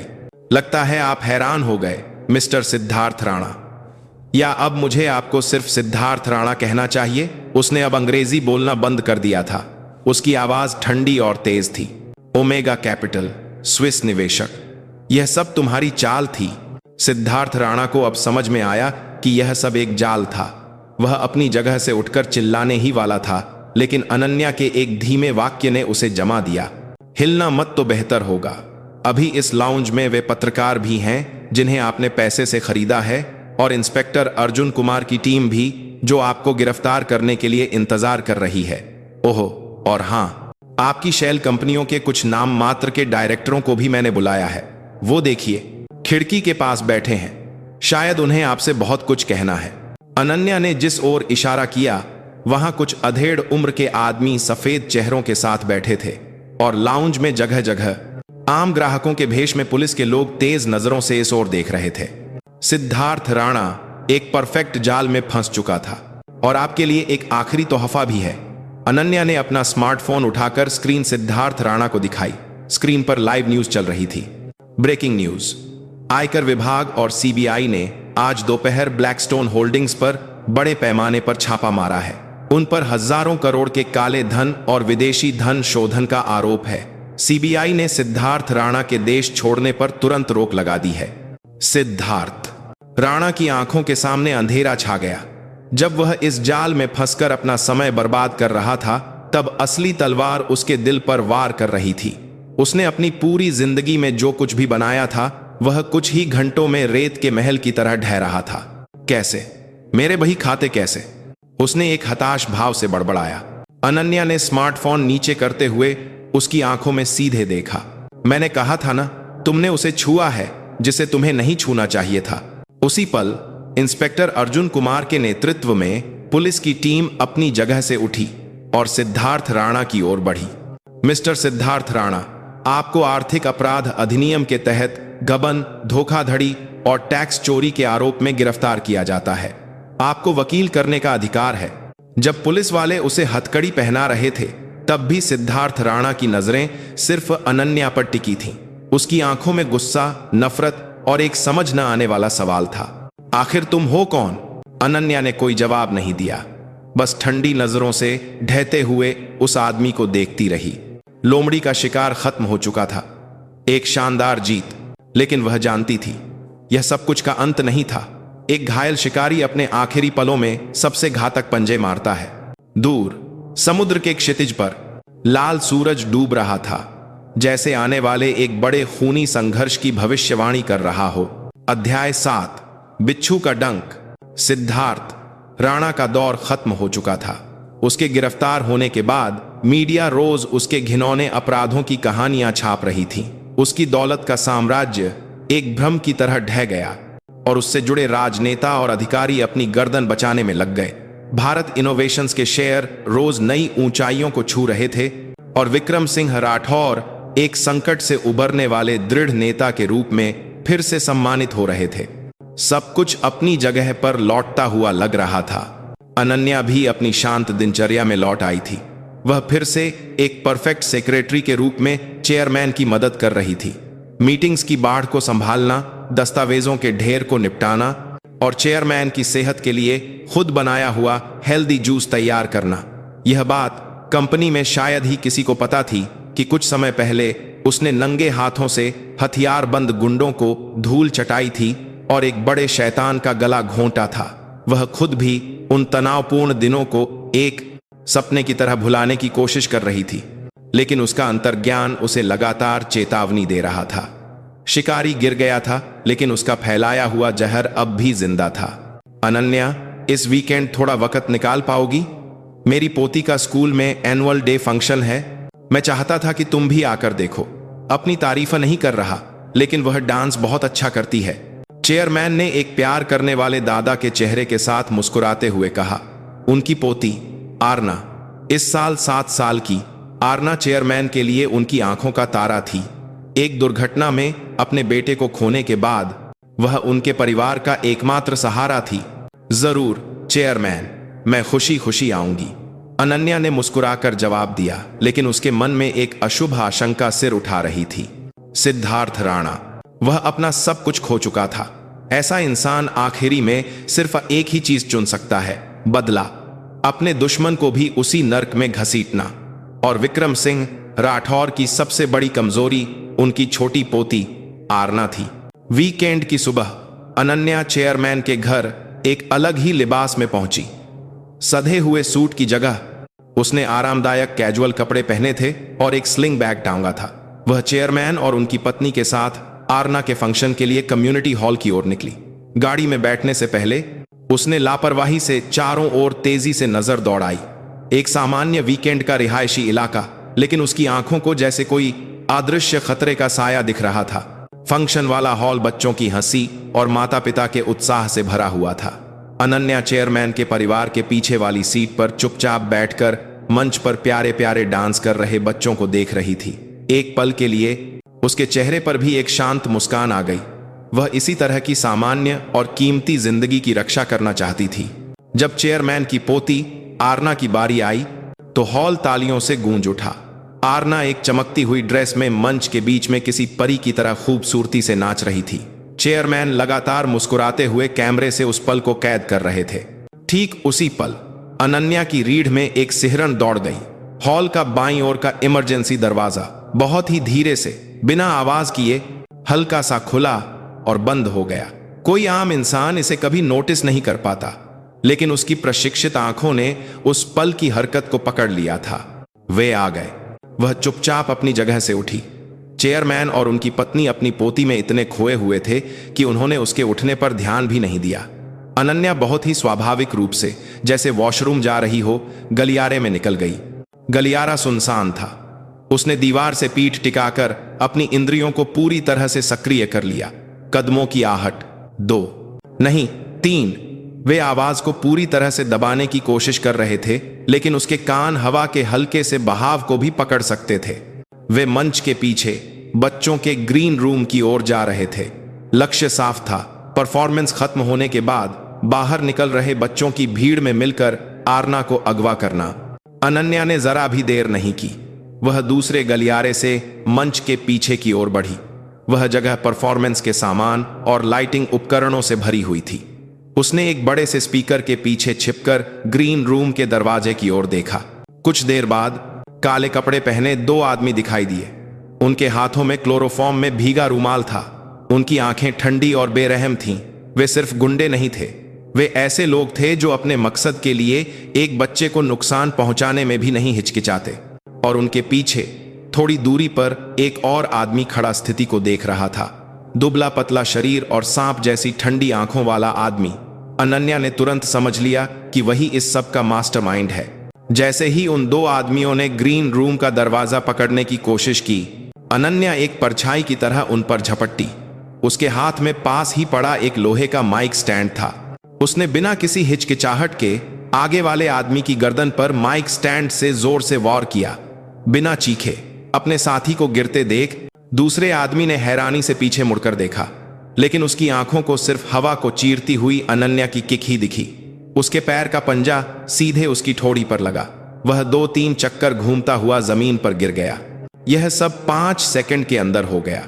आखिरी बचा आदमी, सांप जैसी आंखों वाला, हैरान होने के बजाय दिलचस्पी से मुस्कुराया। तो तुम आ ही गई, अनन्या शर्मा। उसकी आवाज धीमी और सूखी थी। तो तुम बिच्छू हो, सिद्धार्थ राणा का आखिरी दाम। अनन्या ने माइक स्टैंड को कसकर पकड़ते हुए अपनी रक्षात्मक स्थिति नहीं छोड़ी। उस आदमी के शरीर से दूसरे गुंडों से बिल्कुल अलग एक तेज जानलेवा ऊर्जा निकल रही थी। दांव नहीं, यह तो शुरुआत है। हमारे बॉस ने तुम्हें सलाम भेजा है। कह रहे थे कि जेल में थोड़ा बोर हो रहे हैं, उन्हें बात करने के लिए एक साथी चाहिए। तो सोचा यह छोटी बच्ची ठीक रहेगी। क्यों? बिच्छू ने अपनी बात खत्म करते ही अपनी जेब से एक खंजर निकाला। उसने खंजर को उल्टे हाथ से पकड़ा और एक जानवर की तरह नीचे झुककर अनन्या पर हमला कर दिया। उसकी हरकतें तेज और सधी हुई थीं, सिर्फ दुश्मन के कमजोर अंगों पर वार करने वाली। असली लड़ाई की हरकतें। टिंग। अनन्या ने माइक स्टैंड से उसके खंजर को रोका। धातु के टकराने की आवाज मंच के पीछे गूंज उठी। बिच्छू की ताकत उसकी कल्पना से ज्यादा थी। वह झटके को सहते हुए 2-3 कदम पीछे हटी। काफी दम है, सुना था मार्कोस से हो, सिर्फ नाम की नहीं हो। बिच्छू लगातार उस पर हमला करता रहा। खंजर की धार बार बार अनन्या की गर्दन और दिल की ओर आ रही थी। अनन्या तंग जगह और बिखरे सामान का इस्तेमाल करके उसके हमलों से बाल बाल बचते हुए सिर्फ बचाव कर रही थी। उसे समझ आ गया, ताकत और तकनीक में वह अब तक के किसी भी दुश्मन से ज्यादा खतरनाक था। ऐसे ही चलता रहा तो मैं मुश्किल में पड़ जाऊंगी, मुझे खुली जगह चाहिए। उसने जानबूझकर उसके हमले को जोर से धकेला और उसे पास रखे एक लाइटिंग उपकरण की ओर धकेल दिया। जब बिच्छू एक पल के लिए लड़खड़ाया, उसने उसके टखने पर माइक स्टैंड घुमाया, लेकिन बिच्छू ने एक जंगली जानवर जैसी फुर्ती से कूदकर उसे बचा लिया और हवा में घूमकर अनन्या के कंधे पर खंजर से वार किया। अनन्या ने तुरंत अपने शरीर को घुमाया, लेकिन तेज धार उसके बाएं बाजू को चीरती हुई निकल गई। काले कपड़े फट गए और खून की एक धार बह निकली। लड़ाई शुरू होने के बाद यह पहला वार था जो उसे लगा था। बाजू से बहते गर्म खून के एहसास ने इसके विपरीत उसके दिमाग को बर्फ की तरह ठंडा कर दिया। चोट, कोई बात नहीं, मैं इसी का इस्तेमाल करूंगी। उसने दर्द सहते हुए उल्टा बिच्छू के और करीब जाकर हमला किया। बिच्छू को लगा था कि वह चोट लगने के बाद डर जाएगी, लेकिन उसकी इस उल्टी हरकत से वह एक पल के लिए हैरान रह गया। बस उसी एक पल में अनन्या का दाहिना हाथ, जिस पर चोट नहीं लगी थी, बिजली की तेजी से हरकत में आया और उसने खंजर वाले हाथ की कलाई को पकड़ लिया और फिर अपने शरीर को घुमाते हुए उसने उसकी पूरी बाह को एक साथ मोड़ा और मरोड़ दिया। आहा! एक ऐसी भयानक चीख निकली जो किसी इंसान के जोड़ से नहीं आ सकती थी। कड़क की आवाज के साथ उसकी बाह पूरी तरह से उखड़कर पीछे की ओर मुड़ गई। हाथ से खंजर छूटकर टन की आवाज के साथ जमीन पर गिर गया। अनन्या यहीं नहीं रुकी। दर्द से तड़पते हुए उसके पेट में घुटने से वार किया और आखिर में उसकी गर्दन पर एक जोरदार कराटे चॉप मारा। बिच्छू मुंह से झाग निकालता हुआ बेहोश हो गया। हूं ओ, अनन्या ने हांफते हुए अपने खून बहते बाजू को देखा। तभी फंक्शन खत्म होने की घोषणा करने वाला तेज संगीत बजा और बच्चे ग्रीन रूम से झुंड में बाहर निकलने लगे। उनमें सब कुछ से अनजान मुस्कुराती हुई अपनी मां, पापा को ढूंढती आरना भी थी। अनन्या ने तेजी से अपनी फटी हुई आस्तीन से घाव को छिपाया और बेहोश पड़े तीनों आदमियों को मंच के सामान के पीछे खींचकर छिपा दिया और फिर जैसे कुछ हुआ ही न हो, बाहर जाकर चेयरमैन के परिवार के साथ मिल गई। अनन्या कहाँ थी? तुम्हें आरना का डांस देखना चाहिए था। जी चेयरमैन, मैंने देखा, वह बिल्कुल एक परी लग रही थी। उसने हमेशा की तरह मुस्कुराते हुए जवाब दिया, लेकिन उसकी पीठ पर ठंडा पसीना बह रहा था और आस्तीन के अंदर से लाल खून धीरे धीरे रिस रहा था। घर लौटते हुए गाड़ी में अनन्या खिड़की से बाहर देखते हुए सोच में डूबी थी। आज की घटना सिर्फ एक बदला नहीं थी, यह एक युद्ध की घोषणा थी। जेल में बंद सिद्धार्थ राणा यह दिखा रहा था कि वह अभी खत्म नहीं हुआ है और वह कभी भी खत्म खान एस कहीं भी उनकी सबसे कीमती चीज छीन सकता है। सिर्फ बचाव करके यह जंग नहीं जीती जा सकती। सांप के जहर को पूरी तरह से खत्म करने के लिए सिर्फ उसका सिर काटना काफी नहीं है, उसके बिल को ढूंढकर उसे जलाकर राख करना होगा। उसकी आंखें एक बार फिर मार्कोस की कॉम्बैट इंस्ट्रक्टर वाले दिनों की तरह ठंडी और सख्त हो गईं। जंग अभी खत्म नहीं हुई थी, अब जवाबी हमला करने की उसकी बारी थी। अध्याय 8, अंतिम युद्ध। घाव ठीक है। अगली सुबह चेयरमैन ऑफिस में विक्रम सिंह राठौर ने धीरे से पूछा। उनकी मेज पर पिछली रात की घटना के बारे में इंस्पेक्टर अर्जुन कुमार की एक गुप्त रिपोर्ट रखी थी। रिपोर्ट पढ़ते हुए उनके हाथ हल्के हल्के कांप रहे थे। यह सोचकर ही उनकी रूह कांप जाती थी कि वह अपनी दुनिया की सबसे कीमती चीज, अपनी पोती को लगभग खो चुके थे। और यह जानकर कि उस सारे खतरे को इस दुबली पतली सेक्रेटरी ने एक बार फिर अकेले ही रोका, वह अपराधबोध और कृतज्ञता से कुछ बोल नहीं पा रहे थे। कोई बड़ी बात नहीं है, बस एक मामूली सा कट है, इलाज हो गया है। अनन्या ने ऐसे जवाब दिया जैसे कुछ हुआ ही न हो। उसकी ब्लाउज की आस्तीन के नीचे करीने से बंधी एक पट्टी छिपी हुई थी। माफ करना अनन्या, सच में माफ करना। मेरी वजह से तुम्हें उन खतरों का सामना करना पड़ा जो तुम्हें नहीं करने चाहिए थे। यह आपकी गलती नहीं है चेयरमैन, यह मेरा चुना हुआ रास्ता है, अनन्या ने दृढ़ता से कहा। उसने एक पल के लिए चेयरमैन को देखा और फिर शांति से बोलना शुरू किया। क्या आप जानना नहीं चाहते कि मैंने सेना क्यों छोड़ी और यहां क्यों आई? चेयरमैन ने इस अप्रत्याशित सवाल पर सिर उठाया। उन्होंने कभी भी उसके अतीत के बारे में नहीं पूछा था। यह उसके प्रति उनका सम्मान था। अगर तुम बताना चाहो तो जरूर। मैं मार्कोस में एक टीम लीडर थी। मेरे नीचे कुछ ऐसे जवान थे जिन्हें मैं बहुत मानती थी। कुछ साल पहले हम विदेश में एक गुप्त मिशन पर थे। हम दुश्मन के जाल में फंस गए और घिर गए। हम बहादुरी से लड़े, लेकिन दुश्मन की संख्या बहुत ज्यादा थी। पीछे हटने का रास्ता बनाने के लिए किसी को रुककर दुश्मन का ध्यान भटकाना था। उसकी आवाज शांत थी, लेकिन उसकी आंखों में गहरा दुख था। मैंने कहा कि मैं रुकूंगी क्योंकि मैं टीम लीडर थी, लेकिन मेरे सबसे प्रिय जवान ने मुझे बेहोश कर दिया और मेरी जगह वह खुद रुक गया। जब मुझे होश आया, मिशन सफल हो चुका था और ज्यादातर टीम के सदस्य बच गए थे, लेकिन वह वापस नहीं लौटा। उसका आखिरी संदेश आज भी मेरे कानों में गूंजता है। मैम, आप जिंदा रहकर उस आम दुनिया में जीना जिसकी रक्षा के लिए हम लड़ते हैं। उसने एक पल के लिए रुककर सांस ली।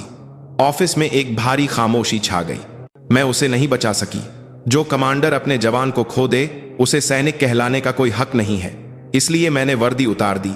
किसके लिए लड़ना है, किसकी रक्षा करनी है, मैंने सारे मायने खो दिए थे। ऐसे भटकते हुए मुझे आपने एक नया मौका दिया। उसने सिर उठाकर चेयरमैन को देखा। उसकी आंखों में अब दुख नहीं, बल्कि एक दृढ़ संकल्प था। अब मैं जानती हूं मुझे किसकी रक्षा करनी है। मेरा वह दोस्त जिस आम दुनिया में मुझे जीने के लिए कह गया था, वह क्या है? इसलिए चेयरमैन, अब और माफी मत मांगिए। यह मेरी अपनी लड़ाई भी है।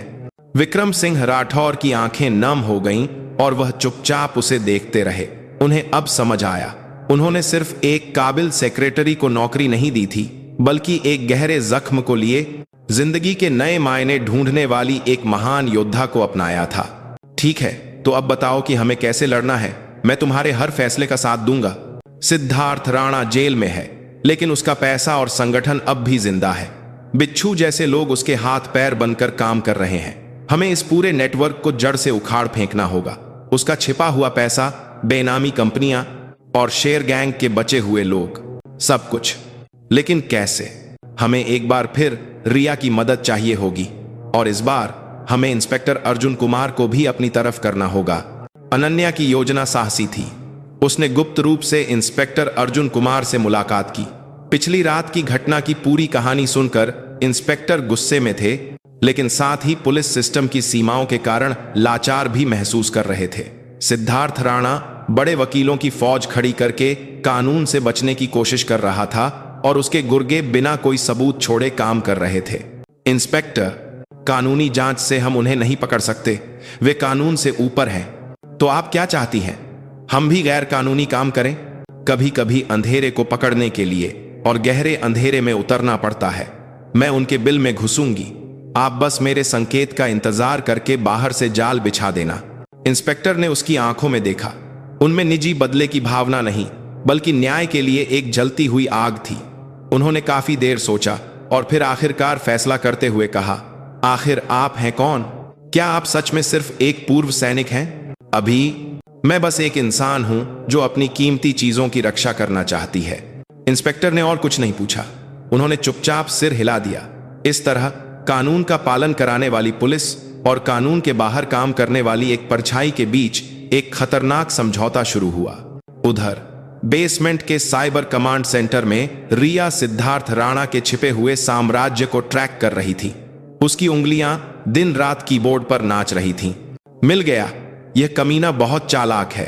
भारत में जो काला धन था वह तो सिर्फ एक छलावा था। असली पैसा दुबई के एक कसीनो के जरिए घुमाया जा रहा था। यह शेर गैंग का पुराना अड्डा है। रिया ने दुबई के एक वीआईपी जुआघर से जुड़े सैकड़ों बेनामी खातों का पता लगा लिया था और उस पैसे का अंतिम ठिकाना स्विट्जरलैंड का एक गुप्त लॉकर था। उस लॉकर का मालिक खुद सिद्धार्थ राणा था। अगर हम यह लॉकर खोल पाएं तो सिद्धार्थ राणा पूरी तरह से खत्म हो जाएगा। लेकिन इसे खोलने के लिए एक फिजिकल चाबी, एक पासवर्ड और आंखों की स्कैनिंग, रेटिना स्कैन की जरूरत है। यह हैकिंग से नामुमकिन है। तो फिर उसे लाने के लिए खुद ही जाना पड़ेगा। मॉनिटर देख रही अनन्या ने धीमी आवाज में कहा, क्या तुम दुबई जाओगी? वह तो शेर गैंग का गढ़ है। यह तो शेर की मान में खुद जाने जैसा है।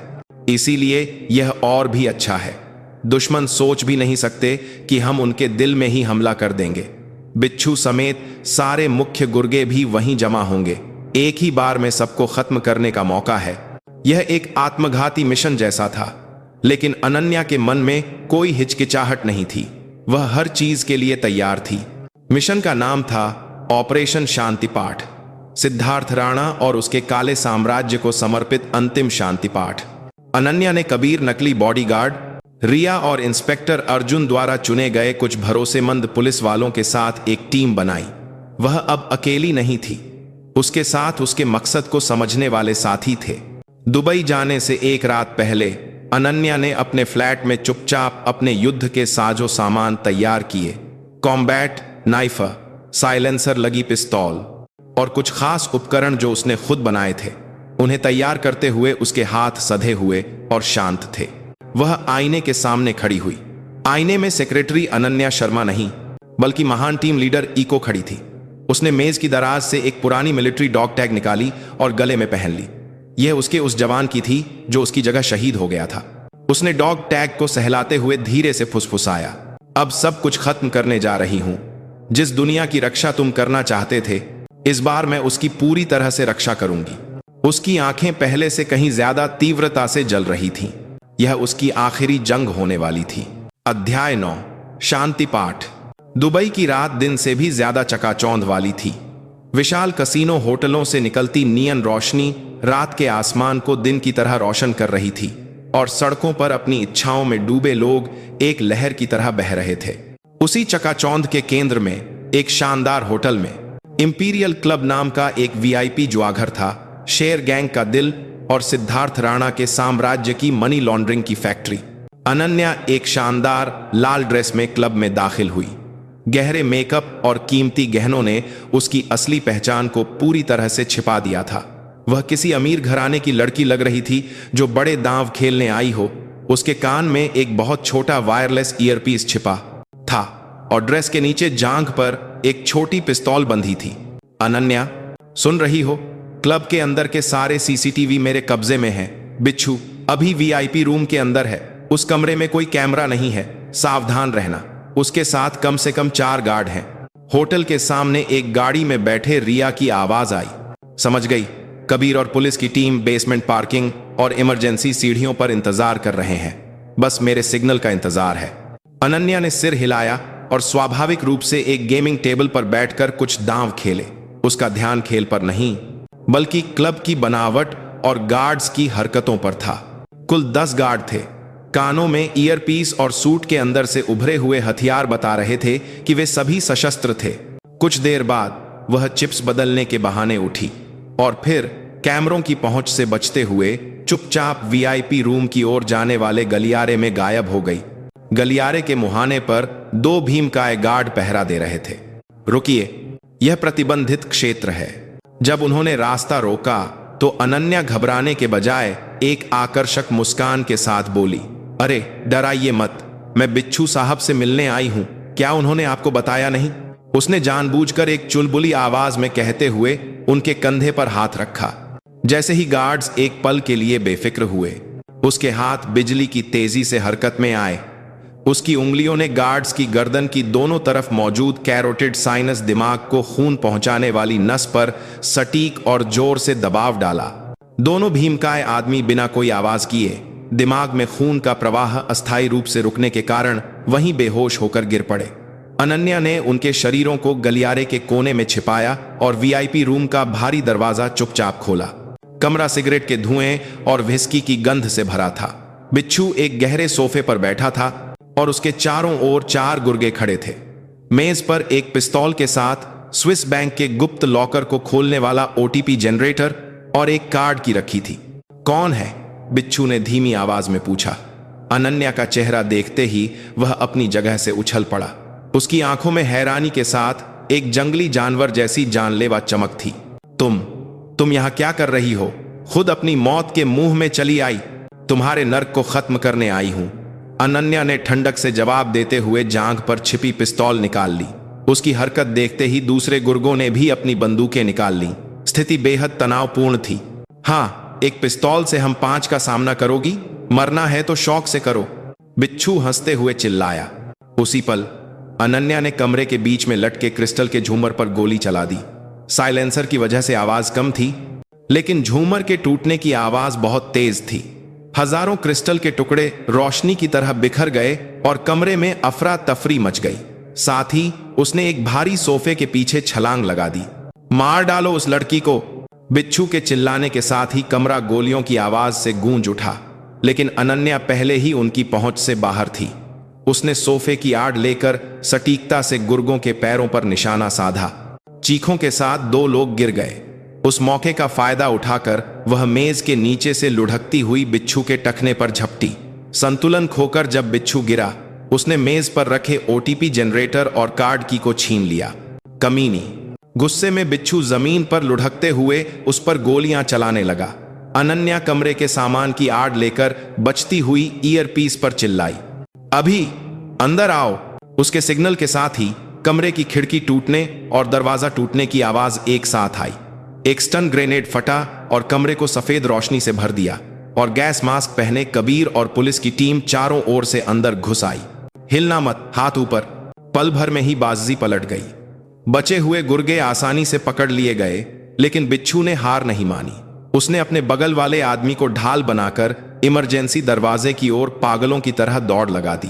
उसे जाने मत देना, इंस्पेक्टर अर्जुन चिल्लाए, लेकिन अनन्या उनसे भी तेज थी। उसने पिस्तौल फेंकी और बिच्छू के पीछे भागी। होटल के गलियारों को पार करते हुए वे होटल की छत पर हेलीपैड पर पहुंचे। बिच्छू ने पहले से तैयार हेलीकॉप्टर से भागने की योजना बनाई थी। बस यहीं तक बिच्छू। हेलीकॉप्टर के सामने वे दोनों आमने सामने खड़े थे। दुबई की रात के नजारे के बीच उन दोनों के बीच सिर्फ ठंडी हवा बह रही थी। अनन्या, सिर्फ तुम्हारी वजह से। बिच्छू ने आपा खो दिया और खंजर निकालकर उस पर हमला कर दिया। इस बार अनन्या निहत्थी थी। उसने उसके हमलों से बचते हुए उसके कमजोर अंगों पर जवाबी हमला किया। सेना में सीखी गई मार्शल आर्ट्स और असली लड़ाई में तराशी गई उसकी तकनीकें खुलकर सामने आ रही थीं। कोहनी, घुटने, हाथ की धार, सब उसके शरीर पर लगातार पड़ रहे थे। आखिर में उसकी एक जोरदार घूमती हुई किक उसकी कनपट्टी पर लगी। बिच्छू लड़खड़ाता हुआ छत के किनारे से लगभग नीचे गिरने ही वाला था। अनन्या ने गिरते हुए उसकी गर्दन पकड़ ली। सिद्धार्थ राणा को कहना नर्क में इंतजार करे। उसने उसकी गर्दन छोड़ी और उसके पेट में जोर से लात मारी। बिच्छू आखिरकार हेलीपैड से नीचे होटल के स्विमिंग पूल में जा गिरा। कुछ देर बाद उसे बाहर निकालते हुए पुलिस वाले दिखे। सब कुछ खत्म हो गया था। अनन्या हांफते हुए हेलीपैड के किनारे पर खड़ी हुई। उसने हाथ में पकड़े ओटीपी जनरेटर और कार्ड की को हवा में उठाया और फिर गले में पहनी डॉग टैग निकालकर उसे धीरे से चूमा। देख रहे हो, मिशन पूरा हुआ। उसकी गाल पर गर्म आंसू की एक बूंद बह निकली। यह दुख के आंसू नहीं थे, यह आखिरकार अतीत के भारी बोझ को उतारकर एक नए रूप में जन्म लेने के मुक्ति के आंसू थे। उसने जो परछाई इतने लंबे समय से ढोई थी, उसके लिए अंतिम शांति पाठ दुबई के रात के आसमान में चुपचाप गूंज रहा था। अंतिम अध्याय, एक नई शुरुआत। भारत लौटते हुए प्राइवेट जेट के अंदर की हवा भारी और शांत थी। एक लंबी लड़ाई के खत्म होने के बाद की थकान और राहत का मिला जुला सन्नाटा। अनन्या खिड़की से बाहर दिख रहे गहरे नीले सुबह के समुद्र को चुपचाप देख रही थी। उसके हाथ में अब बंदूक की ठंडी पकड़ की जगह एक गर्म कॉफी कप की गर्माहट थी। दुबई का मिशन पूरी तरह से सफल रहा था। बिच्छू समेत शेर गैंग के सारे मुख्य सदस्य मौके पर ही पकड़ लिए गए थे और अनन्या द्वारा हासिल की गई गुप्त लॉकर की चाबियों ने सिद्धार्थ राणा के छिपे हुए साम्राज्य को ढाने में निर्णायक सबूत का काम किया। स्विस बैंक के साथ मिलकर उजागर हुए उसके अरबों के काले धन और गैर कानूनी लॉबिंग के बही खातों ने पूरे सभ्यता का रहता है भारत में तहलका मचा दिया था। सिद्धार्थ राणा को आखिरकार आजीवन कारावास की सजा हुई। अदालत से बाहर निकलते हुए कैमरों पर चीखता हुआ उसका चेहरा कभी भारत के कॉरपोरेट जगत पर राज करने वाले एक लकड़बग्घे का दयनीय अंत था। उसके पतन के साथ उससे जुड़ी भ्रष्टाचार की कड़ियां भी एक एक करके टूटने लगी। जैसे किसी बड़े ट्यूमर को निकालने के बाद समाज का एक छिपा हुआ घाव आखिरकार सामने आया और भरने लगा। भारत इनोवेशंस में फिर से शांति लौट आई, नहीं, पहले से भी ज्यादा मजबूत होकर। विक्रम सिंह राठौर के दृढ़ नेतृत्व और संकट प्रबंधन की क्षमता एक बार फिर साबित हुई और कर्मचारियों को कंपनी को हिला देने वाले एक बड़े तूफान को रोकने वाले एक अदृश्य रक्षक के अस्तित्व का एहसास हुआ, जिससे उनके मन में पहले से ज्यादा गर्व और वफादारी पैदा हुई। और उस तूफान के केंद्र में रही अनन्या फिर से अपनी शांत सेक्रेटरी की भूमिका में लौट आई। अनन्या, जरा यह फाइल देख लेना और दोपहर की मीटिंग 30 मिनट आगे बढ़ा दो। इंस्पेक्टर अर्जुन कुमार, नहीं, अब तो कमिश्नर बन गए हैं। कमिश्नर साहब ने मिलने के लिए बुलाया है। विक्रम सिंह राठौर ने ऐसे काम सौंपा जैसे कुछ हुआ ही न हो। अनन्या ने भी बिना किसी अतिरिक्त हरकत के फाइल ली और उनका शेड्यूल बदल दिया। चेयरमैन के ऑफिस का नजारा 1 साल पहले जैसा ही था, लेकिन वहां मौजूद 2 लोगों के बीच का माहौल पूरी तरह से बदल चुका था। सिर्फ बॉस और सेक्रेटरी के रिश्ते से कहीं आगे वे एक दूसरे के लिए जान की बाजी लगाने वाले साथियों जैसे गहरे विश्वास और बंधन में बंध गए थे। बहुत मेहनत की। आज शाम कोई और प्लान न हो तो मेरे साथ खाना खाना। जी चेयरमैन, जगह कहां बुक करूं? नहीं, बुक करने की जरूरत नहीं है, हमारे घर चलो। मेरी पत्नी कुछ दिनों से जिद कर रही है कि उसे तुम्हें अपने हाथ का बना खाना खिलाना है। आरना भी तुमसे मिलने के लिए बहुत बेताब है। चेयरमैन ने एक प्यार भरी मुस्कान के साथ कहा।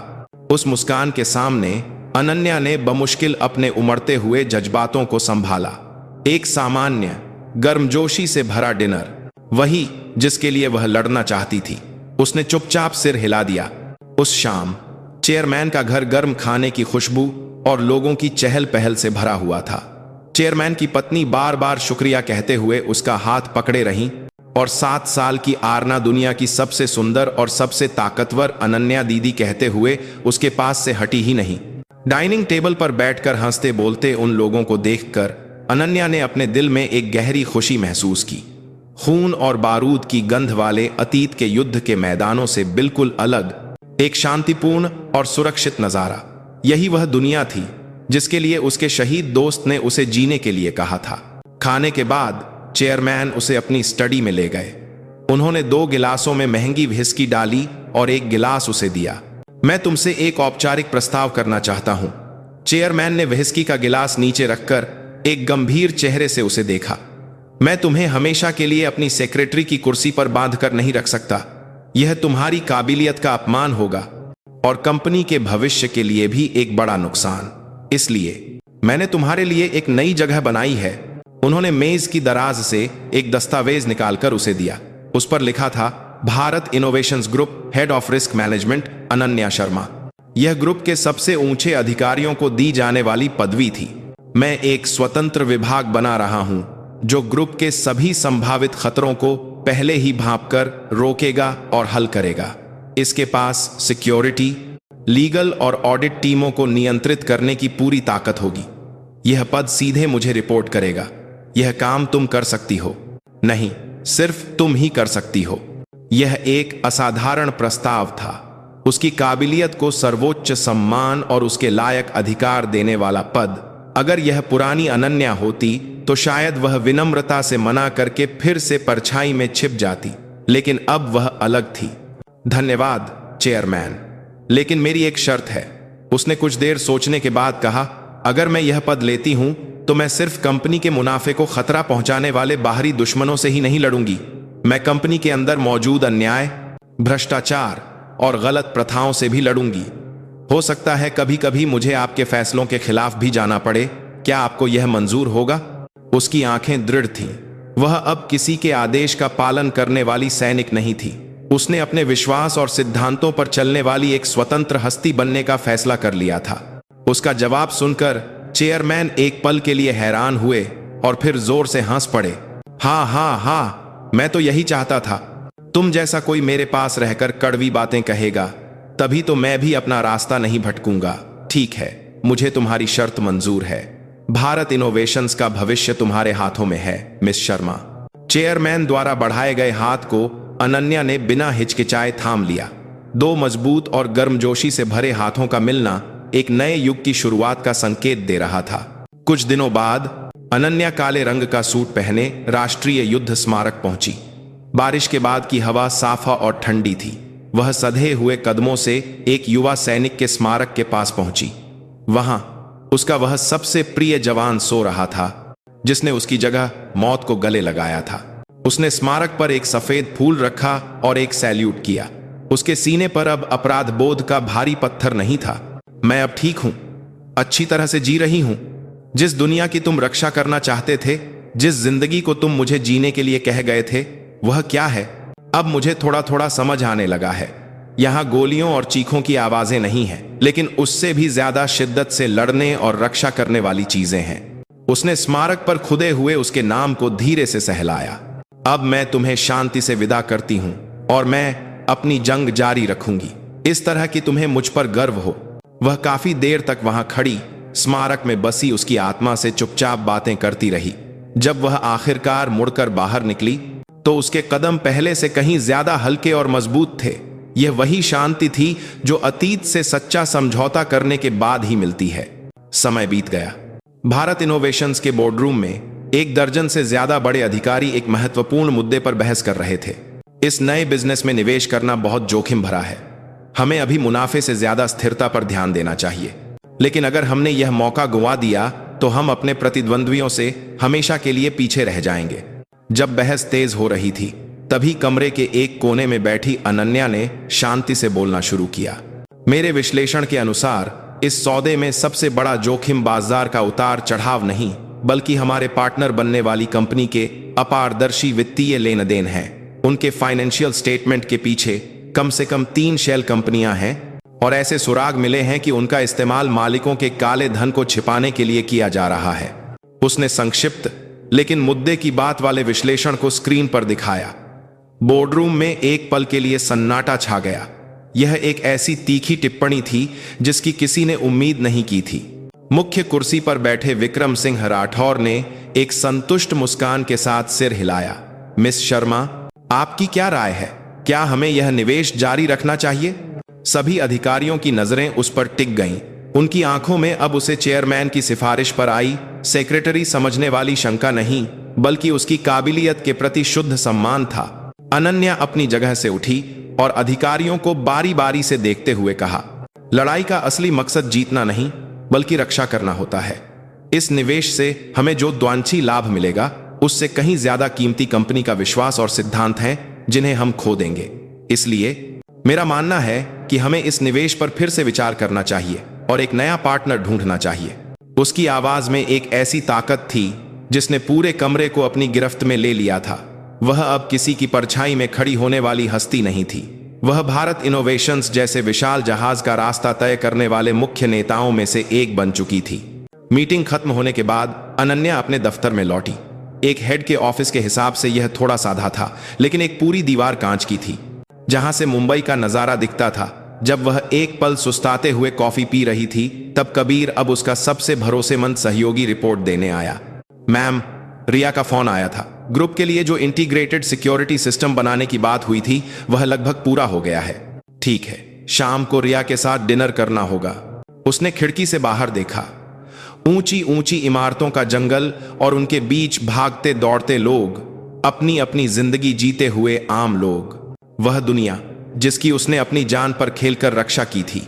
अचानक उसे विक्रम सिंह राठौर से अपनी पहली मुलाकात याद आ गई। जब उसने सब कुछ खो दिया था और जिंदगी का कोई मकसद नहीं था, तब उन्होंने पूछा था, तुम सेक्रेटरी क्यों बनना चाहती हो? तुम जैसी काबिल इंसान के लिए और भी बहुत काम है। तब वह ठीक से जवाब नहीं दे पाई थी, लेकिन अब वह साफ साफ जवाब दे सकती थी। वह चुपचाप मुस्कुराई। वह एक सैनिक थी, एक सेक्रेटरी थी, लेकिन अब वह इनमें से कुछ भी नहीं थी, या शायद वह यह सब कुछ थी। वह बस अपनी कीमती चीजों की रक्षा के लिए लड़ने वाली एक इंसान थी, एक स्टील जैसे ठंडे दिल वाली। लेकिन वह दिल उन लोगों के सामने जिनकी उसे रक्षा करनी थी, किसी भी चीज से ज्यादा गर्मजोशी से धड़कता था। खिड़की के बाहर मुंबई के आसमान पर लाल शाम खूबसूरती से फैल रही थी, एक शांतिपूर्ण शाम, और अनन्या जानती थी इस शांति को खतरा पहुंचाने वाला अंधेरा कभी भी कहीं से भी फिर सिर उठा सकता है। लेकिन अब उसे डर नहीं था। उसके पास साथ लड़ने वाले साथी थे। एक दुनिया थी जिसकी उसे रक्षा करनी थी, और सबसे बढ़कर एक अटूट खुद का विश्वास था। खुद का विश्वास था। उसकी जंग खत्म हो चुकी थी, लेकिन उसकी लड़ाई अब असली शुरुआत थी। स्टील की सेक्रेटरी अनन्या शर्मा। उसकी कहानी का अभी तो बस पहला पन्ना पलटा था।